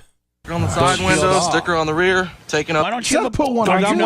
waiting on a sticker without the little here. spots. Right here. Seth put one on there too, so Spots. 2 people have. I don't want the spots on mine. I just want the shield. You mean you want a regular Bubba Army, not one with a QR code? I don't know nothing about QRLGBTQ. No, Bubba, I just want a sticker. No, but he wants us to clean the window before we put it on. Okay, no problem. But he doesn't want the spots. I don't want the spots. You don't want the QR code. You just want the straight original Bubba Army OG Yeah, I want level. Straight, Right, not the- Q. We'll get you one. Wants a 2 stripped down spots logo like Cracker Barrel. At the Lowe's. Gene Yeah, I Lasker. want the How about- old history when we were money. Before we are failing like we are now. Is that what you're trying to say? Well, we're not failing, but we've failed someplace. We have, and I can't dispute that. So, Brian, the Green Bay media are such a bunch of pussies. You talking about your team like that? Yeah, I am because The media, not the team. Yeah, the Green Bay media. The Green Bay media are a bunch of pussies because the big scuttlebutt right now is that the Packers and Cowboys supposedly have talked. Jerry Jones has said that he doesn't foresee. He would rather have Micah Parsons, maybe sit out a year. He doesn't want to give up the player. But Micah Parsons, who is I think he's a Pro Bowl, like elite level. He's only 26, I think. Yeah, He won Defensive Player of the Year. Yeah, I mean, 2021. Why would you not play that guy? Well, no. Why would you not pay him? He wants more money. Oh. He's in the last. That's what these players do, Gene. They get in their last year of their deal, and they've killed it. For 2 or 3 years, they're in the last year of their deal. They won't honor their last year. They want a whole new deal with a lot of guarantees before they so they won't even play their last. They'll hold out. The guy from the Bengals, was it Trey Henderson? Yes. He just did this, and they and I think Brian, I think you would all teams usually based on being the level of how good you are. They cave. Most teams cave, don't they? I mean, most players have stopped holding out now. It's now called a hold in, where they show up to team meetings and stuff, but they won't practice, they won't play. Right. And in fact, so they do workouts on their own on the side. Micah Parsons was at last week's Cowboys home game laying on a medical table. While the game was in progress, he was laying on a medical table on the sideline, just laying there. Caught a lot of heat for that. And so there has been, Green Bay has inquired about Micah Parsons. Micah Parsons swears to God that he will not ever he'll never play for the Cowboys. Jerry Jones says he will not trade him. There comes a point, Brian, where you're almost like laying out you're laying out your D's to see who's got a bigger D. And I mean, I think the advantage is Micah Parsons. Is to, I mean, no, but we're talking about D's. I mean, yeah. Does this guy think he's that good? I mean, is he that good? He is that good. Gene, he's that then good. Why ain't Miami bought him? Well, Gene, Miami. It's a good point, Gene. I mean, right now it makes the most. It makes the most. I mean, fit. the guy's out there bidding his life for sale. He wants to play hard. He wants to win games. Well, Gene, technically, he's still under contract with the Cowboys. Yeah, technically. Well, if he's going to sit there and not play the game and just hang out, what good is he? You just don't understand sports. So anyway, here's the deal. Stupid, Gene. But so the Packers. I would pride in my contract. We have the right to beat the hell out of you if you disrupt this game. The Packers have been the latest dancing partner to try to get Jerry Jones to trade this Micah Parsons. He would be the edge rusher that could potentially put Green. I mean, listen, let's remember Green Bay's never been a really big trading team, and let's not forget the one trade. I know my team. Let's not forget the one trade that at the end of the day broke the seal to finally get him to win Super Bowl 30 or 31, and that was they went out and got Reggie White. That's right. That was and Reggie White, if you guys remember right, was one of the most sought after free agents of all. And then people were like, Reggie White's never going to go to Green Bay.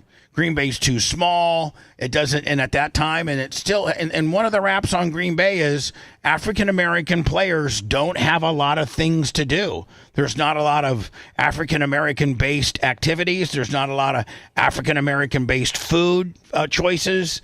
They're just, it's a small, little, sleepy, mostly Caucasian, northern, cold. You don't have a dome. I mean, Brian, Green Bay is not the sexiest guys on the block when it comes to free agency. Now, the organization's unbelievable. Their history's unbelievable. Their practice facilities and their is unbelievable. But the town in itself, you go to New York, you go to, there's a lot of sexy towns that free agents would thrive in. Maybe get big. You been to Green Bay before? Yes, I have been to Green Bay several times. They don't got no Kentucky Fried Chicken? Yes, they do, Gene. Well, then what are you talking about? Throw a few coupons in the contract. He's eating good. He's coming to Green Bay. Hey, so would you like to have your picture in front of that sign? Let's not forget, though, the last time that Green Bay finally took a leap of faith, traded for an edge rusher, they won the Super Bowl. Problem is they can't grow watermelons in Green Bay. Yeah. It's too cold. The ground's too cold. That's the problem right there. Hey, have you ever heard of Popeyes? They got Listen up, being AI'd. Sam Albright, $20. So now the going rate that I saw yesterday was a number one for this year, a number 1 and 2 for next year, and then a fifth like in 27 or 28. So 2 firsts, a second, and a fifth. And by free agent standards, Brian, that's a pretty big haul. It's pretty good. It's a pretty big haul. Now, Green Bay's picks are not going to be top. That's probably the issue. They're most likely not going to be top 15 They're picks. going to be 20 to 30 picks. No, let's take it easy with the 30. They'll probably be in the 15 to 22 range, yeah. I mean, 30 They ain't winning 13 games this season. Okay. With Micah Parsons, you don't think that they could? You don't think that Micah Parsons? But even worse though. But all that does is make the trade worse for Dallas and add to what Green Bay's going to have to add to the deal. But here's the deal: if Micah Parsons is throwing his D out there and he says I'm not playing, and Jerry Jones says I'm not. I mean, there comes a point where you've got to make a deal with either Micah Parsons or Green Bay. But I hate the Green Bay Packer media. They're a bunch of pussies, and they're still they still have some professional decorum. Why don't you just say, "Hey, Brian Gutekunst, everybody's talking about it. What's your? This is the general manager who makes all the decisions. What's the Green Bay Packers, and more importantly, your stance? What's your stance on the Micah Parsons potential trade with the Cowboys?" But nope, this is how Green Bay asks it. Waller's is good at his job. You know what your fans are talking about today. I'm curious. I'm not going to ask about anybody specific. I know better than that. But He said, I know not to ask player specific. I know better than that. Why is there some underwritten code? Tampering. Because they're not going to say anything that could impact or hurt the deal. So they're not going to comment anyways on a specific player. But he's under contract on another team. Yeah. So. But even if they're talking about the potential of trading for him, they're not going to comment on it. Why can't the media?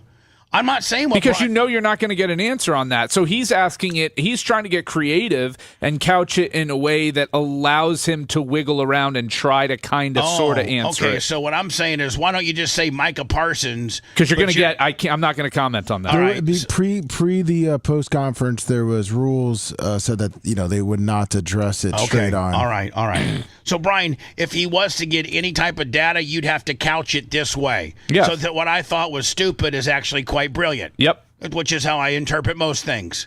The wrong way. Topically, you were in on Khalil Mack a few years ago, right? God, I wish they would have got Khalil Mack before he went to the Chargers. Right? Mm-hmm. I'm curious when it comes to really bold. Khalil Mack in his first 2 or 3 years with the Bears was an absolute beast.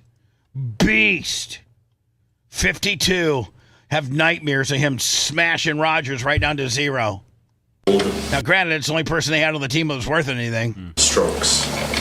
How do you view those? How do you view them as a risk? How do you view them as a reward? How do you kind of process ideas like that if you want to get involved in them? Yeah. I think you got to, first of all, it's your team and how certainly every decision affects your football team. Obviously, there's so many different factors in it, who the player is, medical, By the way, certainly. Micah Parsons here's one good thing going for him that's a straight money. He's only 26. I mean, what's Trey Henderson, like 30, 31? Yeah. I mean, like Brian, that has to be a determining factor as to why you would want the guy, because he's got a lot. You're going to get 5 good years out of him with whatever contract you sign him to, for sure. Exactly. Cap-wise. But yeah, I think, you have to look at everything. Is he a $35-40 million a year guy? Oh, it's going to cost you 40 to 45 to get him there, and he wants every penny guaranteed, which you give to him. I mean, you're going to give him that deal. Reportedly, he wants $45 million guaranteed. A year. Yep. Can the Packers in their cap room? Whether you said they had 30? They have no problem. They have no superstars right now. The Packers are one of the leanest rosters in all of football. Jordan Love's only making $11.9. So they could definitely get this deal done. Absolutely. At $45 a year guaranteed. Now, I don't think the Cowboys I don't think they have the room, do they? Well, they got CD and Dak eating up a lot of money. Opportunity to help your football team, you have to look at and discuss as a group, and we do that all the time. I mean, we do. It's almost daily. You know what I mean? I think what someone might consider a bold move, someone else might not. You know what I mean? We signed a practice squad guy today. I might consider that a bold move. You know what I mean? Somebody else might not. So, I think every opportunity that's out there to help your football team, we've always taken a look at. I mean, I think Brian, I the Cowboys actually have $31 million in space. I was wrong. They have that money sitting there for Micah, clearly. So they have the same amount of space as the Packers, essentially. How do you think this ends up? I think it's getting to the point where I don't know how he stays. That's what I was getting ready to say. Is because if he stays, then Jerry Jones looks like a punk, and if he gives him everything that he wants, and I don't know how that's tenable. And if they're not going to give him everything he wants, he's made it very clear that he's not going to sign. And I think he's made it very clear he'll sit out. Yeah. Now, if a guy he's set to make $24 million this year. So if a guy sets out, does that mean that contract's null and void? He doesn't make it. Obviously, he's not going to make that money. But does it void out and he becomes a free agent next year? I think so. Yeah. So they just void out the contract. You don't pay him nothing, but the contract's void, and now you're an unrestricted free agent, probably. Well, no, they could still cap him if they wanted to. Oh, they could franchise him, couldn't they? Oh, yeah. I'm sorry. Yeah, franchise tag him, him, not cap him. Yeah, they may want to cap him. Gene wants to cap people. The Cowboys wants to franchise you. Concerning health update for wrestler attacked by Rampage Jackson's son. I think this is Rajah Jackson talking to his dad, isn't it? Yeah. By the way, on the Micah Parsons thing, real quick. Sorry, if he does, are you hearing any news? I mean, do you think the Packers might get him? Yes, but there also says if he does, if Jerry Jones stops a trade deal to the Packers and he does sit out, the Cowboys could put him on the reserve did not report list, which would null and void his 2025 contract. And next year, if he wanted to come back, he would still have to fulfill that contract. So whatever deal is done has to go through the Cowboys. Yeah. But he could also just show up and say he has a bad calf and not give full effort, and then now you've got a whole whodunit. Exactly. That's why he was probably laying on the training table during the last preseason game. Calf. Yeah, it's my calf, man. It's my hammy. I just can't run fast. That would tend to leave Brian. I mean, the longer this goes, opening season's in 2 weeks. The longer this goes, week from today. Oh, is it a week from? Yeah, I'm sorry, a week. Yeah, a week. The longer this goes, I think the better it looks for the Packers.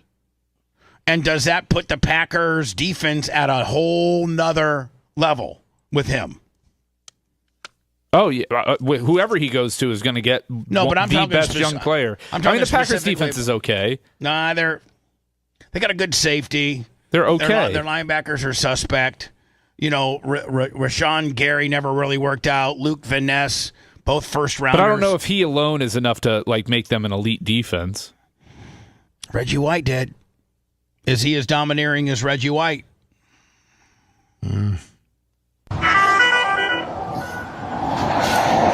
Hello? Hey, where the hell are you at? I think that's his father, isn't it, Lummy? Yes. I told you to double leg that motherfucker and start welding. I think he said you were supposed to hit a double leg on that deal, and then you started whipping his ass. Pissed me off, though, Andre. I understand that, but now they can't wake the up. He's in the ring, flatline, bro. My bad. You didn't have to do all that. I understand y'all had heat. You didn't have to take advantage. All right, I'll call you back later. What a dick. Hello? Will they criminally prosecute this guy? See, Micah Parsons is setting it up. He was in the airport on this week, and he's saying that he's getting a second opinion on the condition of his back. So he's setting it up to bad back Willie. Oh yeah, I just I showed up. I was there. I was hurt. So they're playing the game. I think he goes to Green Bay. You hope so. I think you need to start cheering for the Bucks, Bubba, and let go of those childhood. Would you shut up? I'm just saying. You've only been in Tampa how long now? Yeah, well, you know what? I grew up a Packer fan. You never even been to Green Bay other than to go see a game. Really? Yeah. I've been to Green Bay several times. I used to live in Milwaukee. Don't you remember that? No, of course you don't, because you're always in hater mode. I remember that. It's just not Green Bay. I'm just saying you should be a Bucks fan. Grow up. No. Why? They're stupid too. Exactly. A big game tonight against Seattle. Caitlin Clark will not play in that game once again. But hey, Clark still does have something to celebrate tonight. CBS Sports' Scarlett O'Hara joins us live from downtown from a special pre-game party. Hey, Scarlett, what's going on out there? Well, the report is she got her own shoe, but she won't play for the rest of the year. Her and Sophie Cunningham are out. We're pretty much throwing in the towel for this year. Hey, Chelsea. Hey, Bob. You know, fans might be used to these pregame parties at Bicentennial Plaza, but today it looks a little bit different out here with the unveiling of Caitlin Clark's new logo. And now, Seth, she absolutely is the first WNBA girl to get her own signature series, is she not? She is not the first to get her own signature. Cheryl Swoops? Gucci might have a problem with that logo. Did Cheryl Swoops get one, Seth? Swoops, Dawn Staley, and there was somebody else. Okay, yeah. all right. But it is a big deal in the Nike world, is it not? Well, she's about to become, as big as the men that they have. As Nike's newest signature athlete. She's got to get healthy, though, man. She's got to get healthy. Everywhere you look, you see the Was it a groin or ab? It's a groin, isn't it? Yeah. interlocking C's, She's probably iconic faking it not to have to play. Nike swoosh, and the words, Caitlin was here. It's just a taste of what's to come when her first signature Nike shoe and clothing collection drops. Now, let me ask you a question. Is her shoes going to be for girls only? No. So you're a guy and you can wear a Caitlin Clark deal? Why not? I mean, 2025, my friend. Twinkies. I'm a huge Caitlin Clark fan. Me too. But I don't know. I ain't wearing her shoe. Next year, the logo collection. By the way, has Corbin been has Coben been wearing his Bubba shoes? Yep. Any? Yep. The boys pointing down at man. Those are collector items only. Launches October 1st, with one shirt coming out September 1st. Fans out here for the game have been stopping to admire this mural and all the activities going on. Is that the logo, Seth? The CCs? That's the. Yeah, there's 3 C's in there. What's the third C for? It's supposed to be like inclusive of I don't know, like the fans Christians and her. Oh. Saving up for the drop and are still excited for the remainder of this season, even though Clark is still out due to an injury, along with several other Fever players. I love it. I mean, it's actually a pretty cool logo. It's nice and clean, and it's something that you will recognize. I think so. I mean, it is definitely about time. I know there's all the controversy of the past and whatnot. About time. She's come through, but again, I mean, she draws, a crowd. They do say what, Lummy, that NBA watching in general is down over 50% right now? Yes. And I think it's like 54, 55%. With Indiana Fever games and well over 50% for regular games. And now they're thinking about sitting out for a new collective bargaining agreement. I don't think this is the best timing for you to go in and ask for. Well, I think the WNBA offered them a pretty attractive deal. $250,000, I think it was for minimum. From like 66 or 86 to how much? 266? Yeah, from 66 to 250 with the top of the league stars being able to make $1 million. Now, so yeah, 55% decline in viewership across the league, and then the Fever are down 53%. I mean, Brian, at that point, man, you take that deal. You don't set on that deal. What I would do if I were them is I would take the deal for 2 years and then revisit the financials in 2 years. Once the Caitlin Clark effect is fully baked into the numbers, once you see how other people like Paige Beckers and Angel Reese are impacting the game, and you've grown this base, then I think you can agree to a long-term deal. But take it in the short term. This is, I think, the first year that the WNBA is going to turn a profit as a league. And they're already wanting, I mean, they're talking about being paid what the men are playing. Are you out of your minds? First of all, you only play like 30 games a year, so get the hell out of there with that. Second of all, you don't generate the revenue and you don't have the eyeballs. Third of all, you're not a proved sustained commodity yet. If Caitlin Clark ends up becoming injured and flaming out and not being in the league anymore, it's over. It's done. All right, so listen, speaking of which, we're done. Because let me, when I come back, we'll do a brief intro, but I'm going to play the official trailer of Video Killed the Radio Star. I don't know necessarily that I'm going to get into a question and answer session because I'm sure that, I don't know. We got Brian and Gene here. Love you, Sarah. He's making me watch this, so I can't say this later. This we're doing a debut premiere next Friday in Tampa. a star-studded event, if you will. And then this will be available for you to download and watch on September 12th. And prior to that, starting on September 4th, for you to be able to pre-buy. And I'm very proud of it. I'm very proud of it. And after the show's over, I'd like to maybe, ask what you guys think about it. So we'll do that next. Get ready. You're listening to the Bubba the Love Sponge Show. If you want 24/7 on-demand Bubba and the crew, go to BubbaArmyHQ.com. The Bubba the Love Sponge Show will be back after this.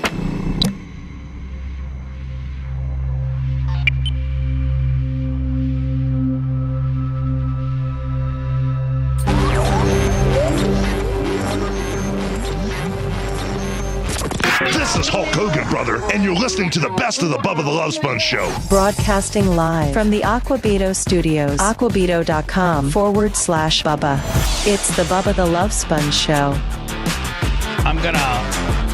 But everybody's mic's off except mine. I'm going to play Video Killed the Radio Star. This is the trailer.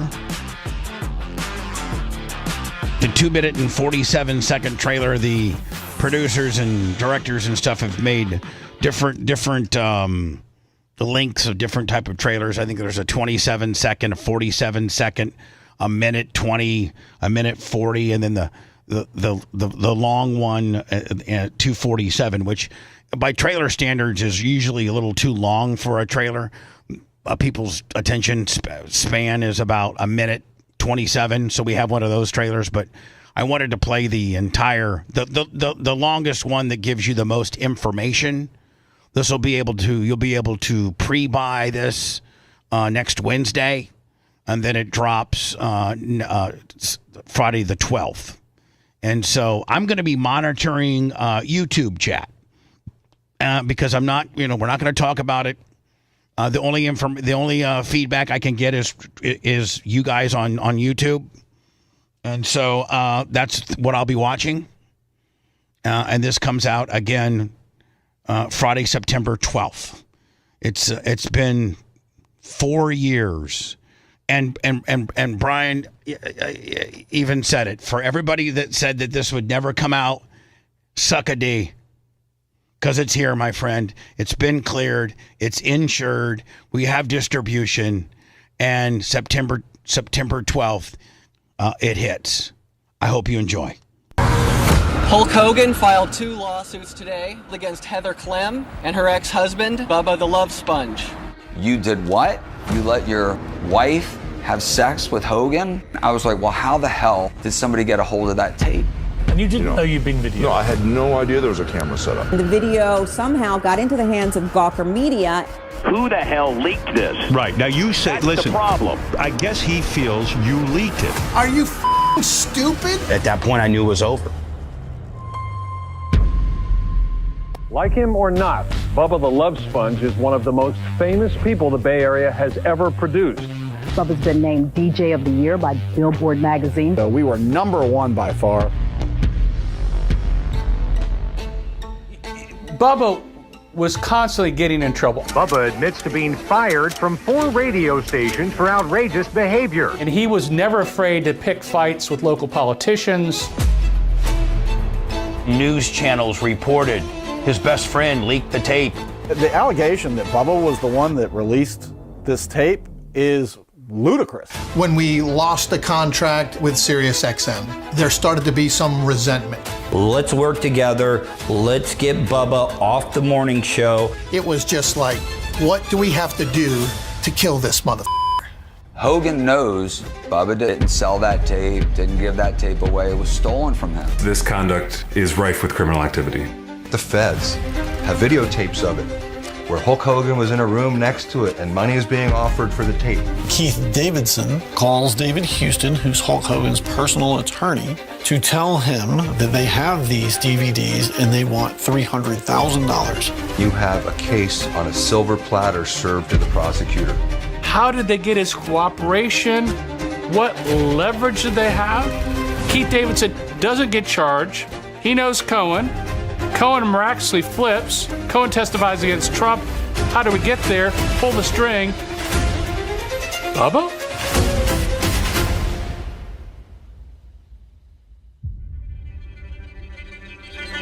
telling you, you guys you're just scratching the surface.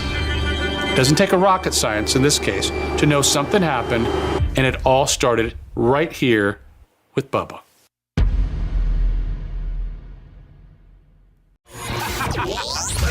Thanks for letting me finish. You've been listening to the Bubba the Love Sponge Show, starring me, Bubba the Love Sponge, co-host and show historian Lummit. It's Seth, co-host and president of podcasting. It's Brian Matroni, king of counter programming. Gene Lasker, voice of the people. Glad you get to hear me. Gary Cantrell, video editor. Yeah, back here wiring up. It's Mini Macho. The BRN agent, Thomas Buttoned Up B. Co-host, Dr. Dan Diaco, Esquire, of Council. Co-host, J. Diaco, Esquire, the Spitting Cobra of Council. Now, time for the legal disclaimer. Exactly. The Bubba the Love Sponge Show is intended solely for the enjoyment of our listening audience. Any rebroadcast, retransmission, or other use of this show without express written consent of the Bubba Radio Network is prohibited. We must dissuade him of this delusion. Until next time, always remember. I'll repeat hello.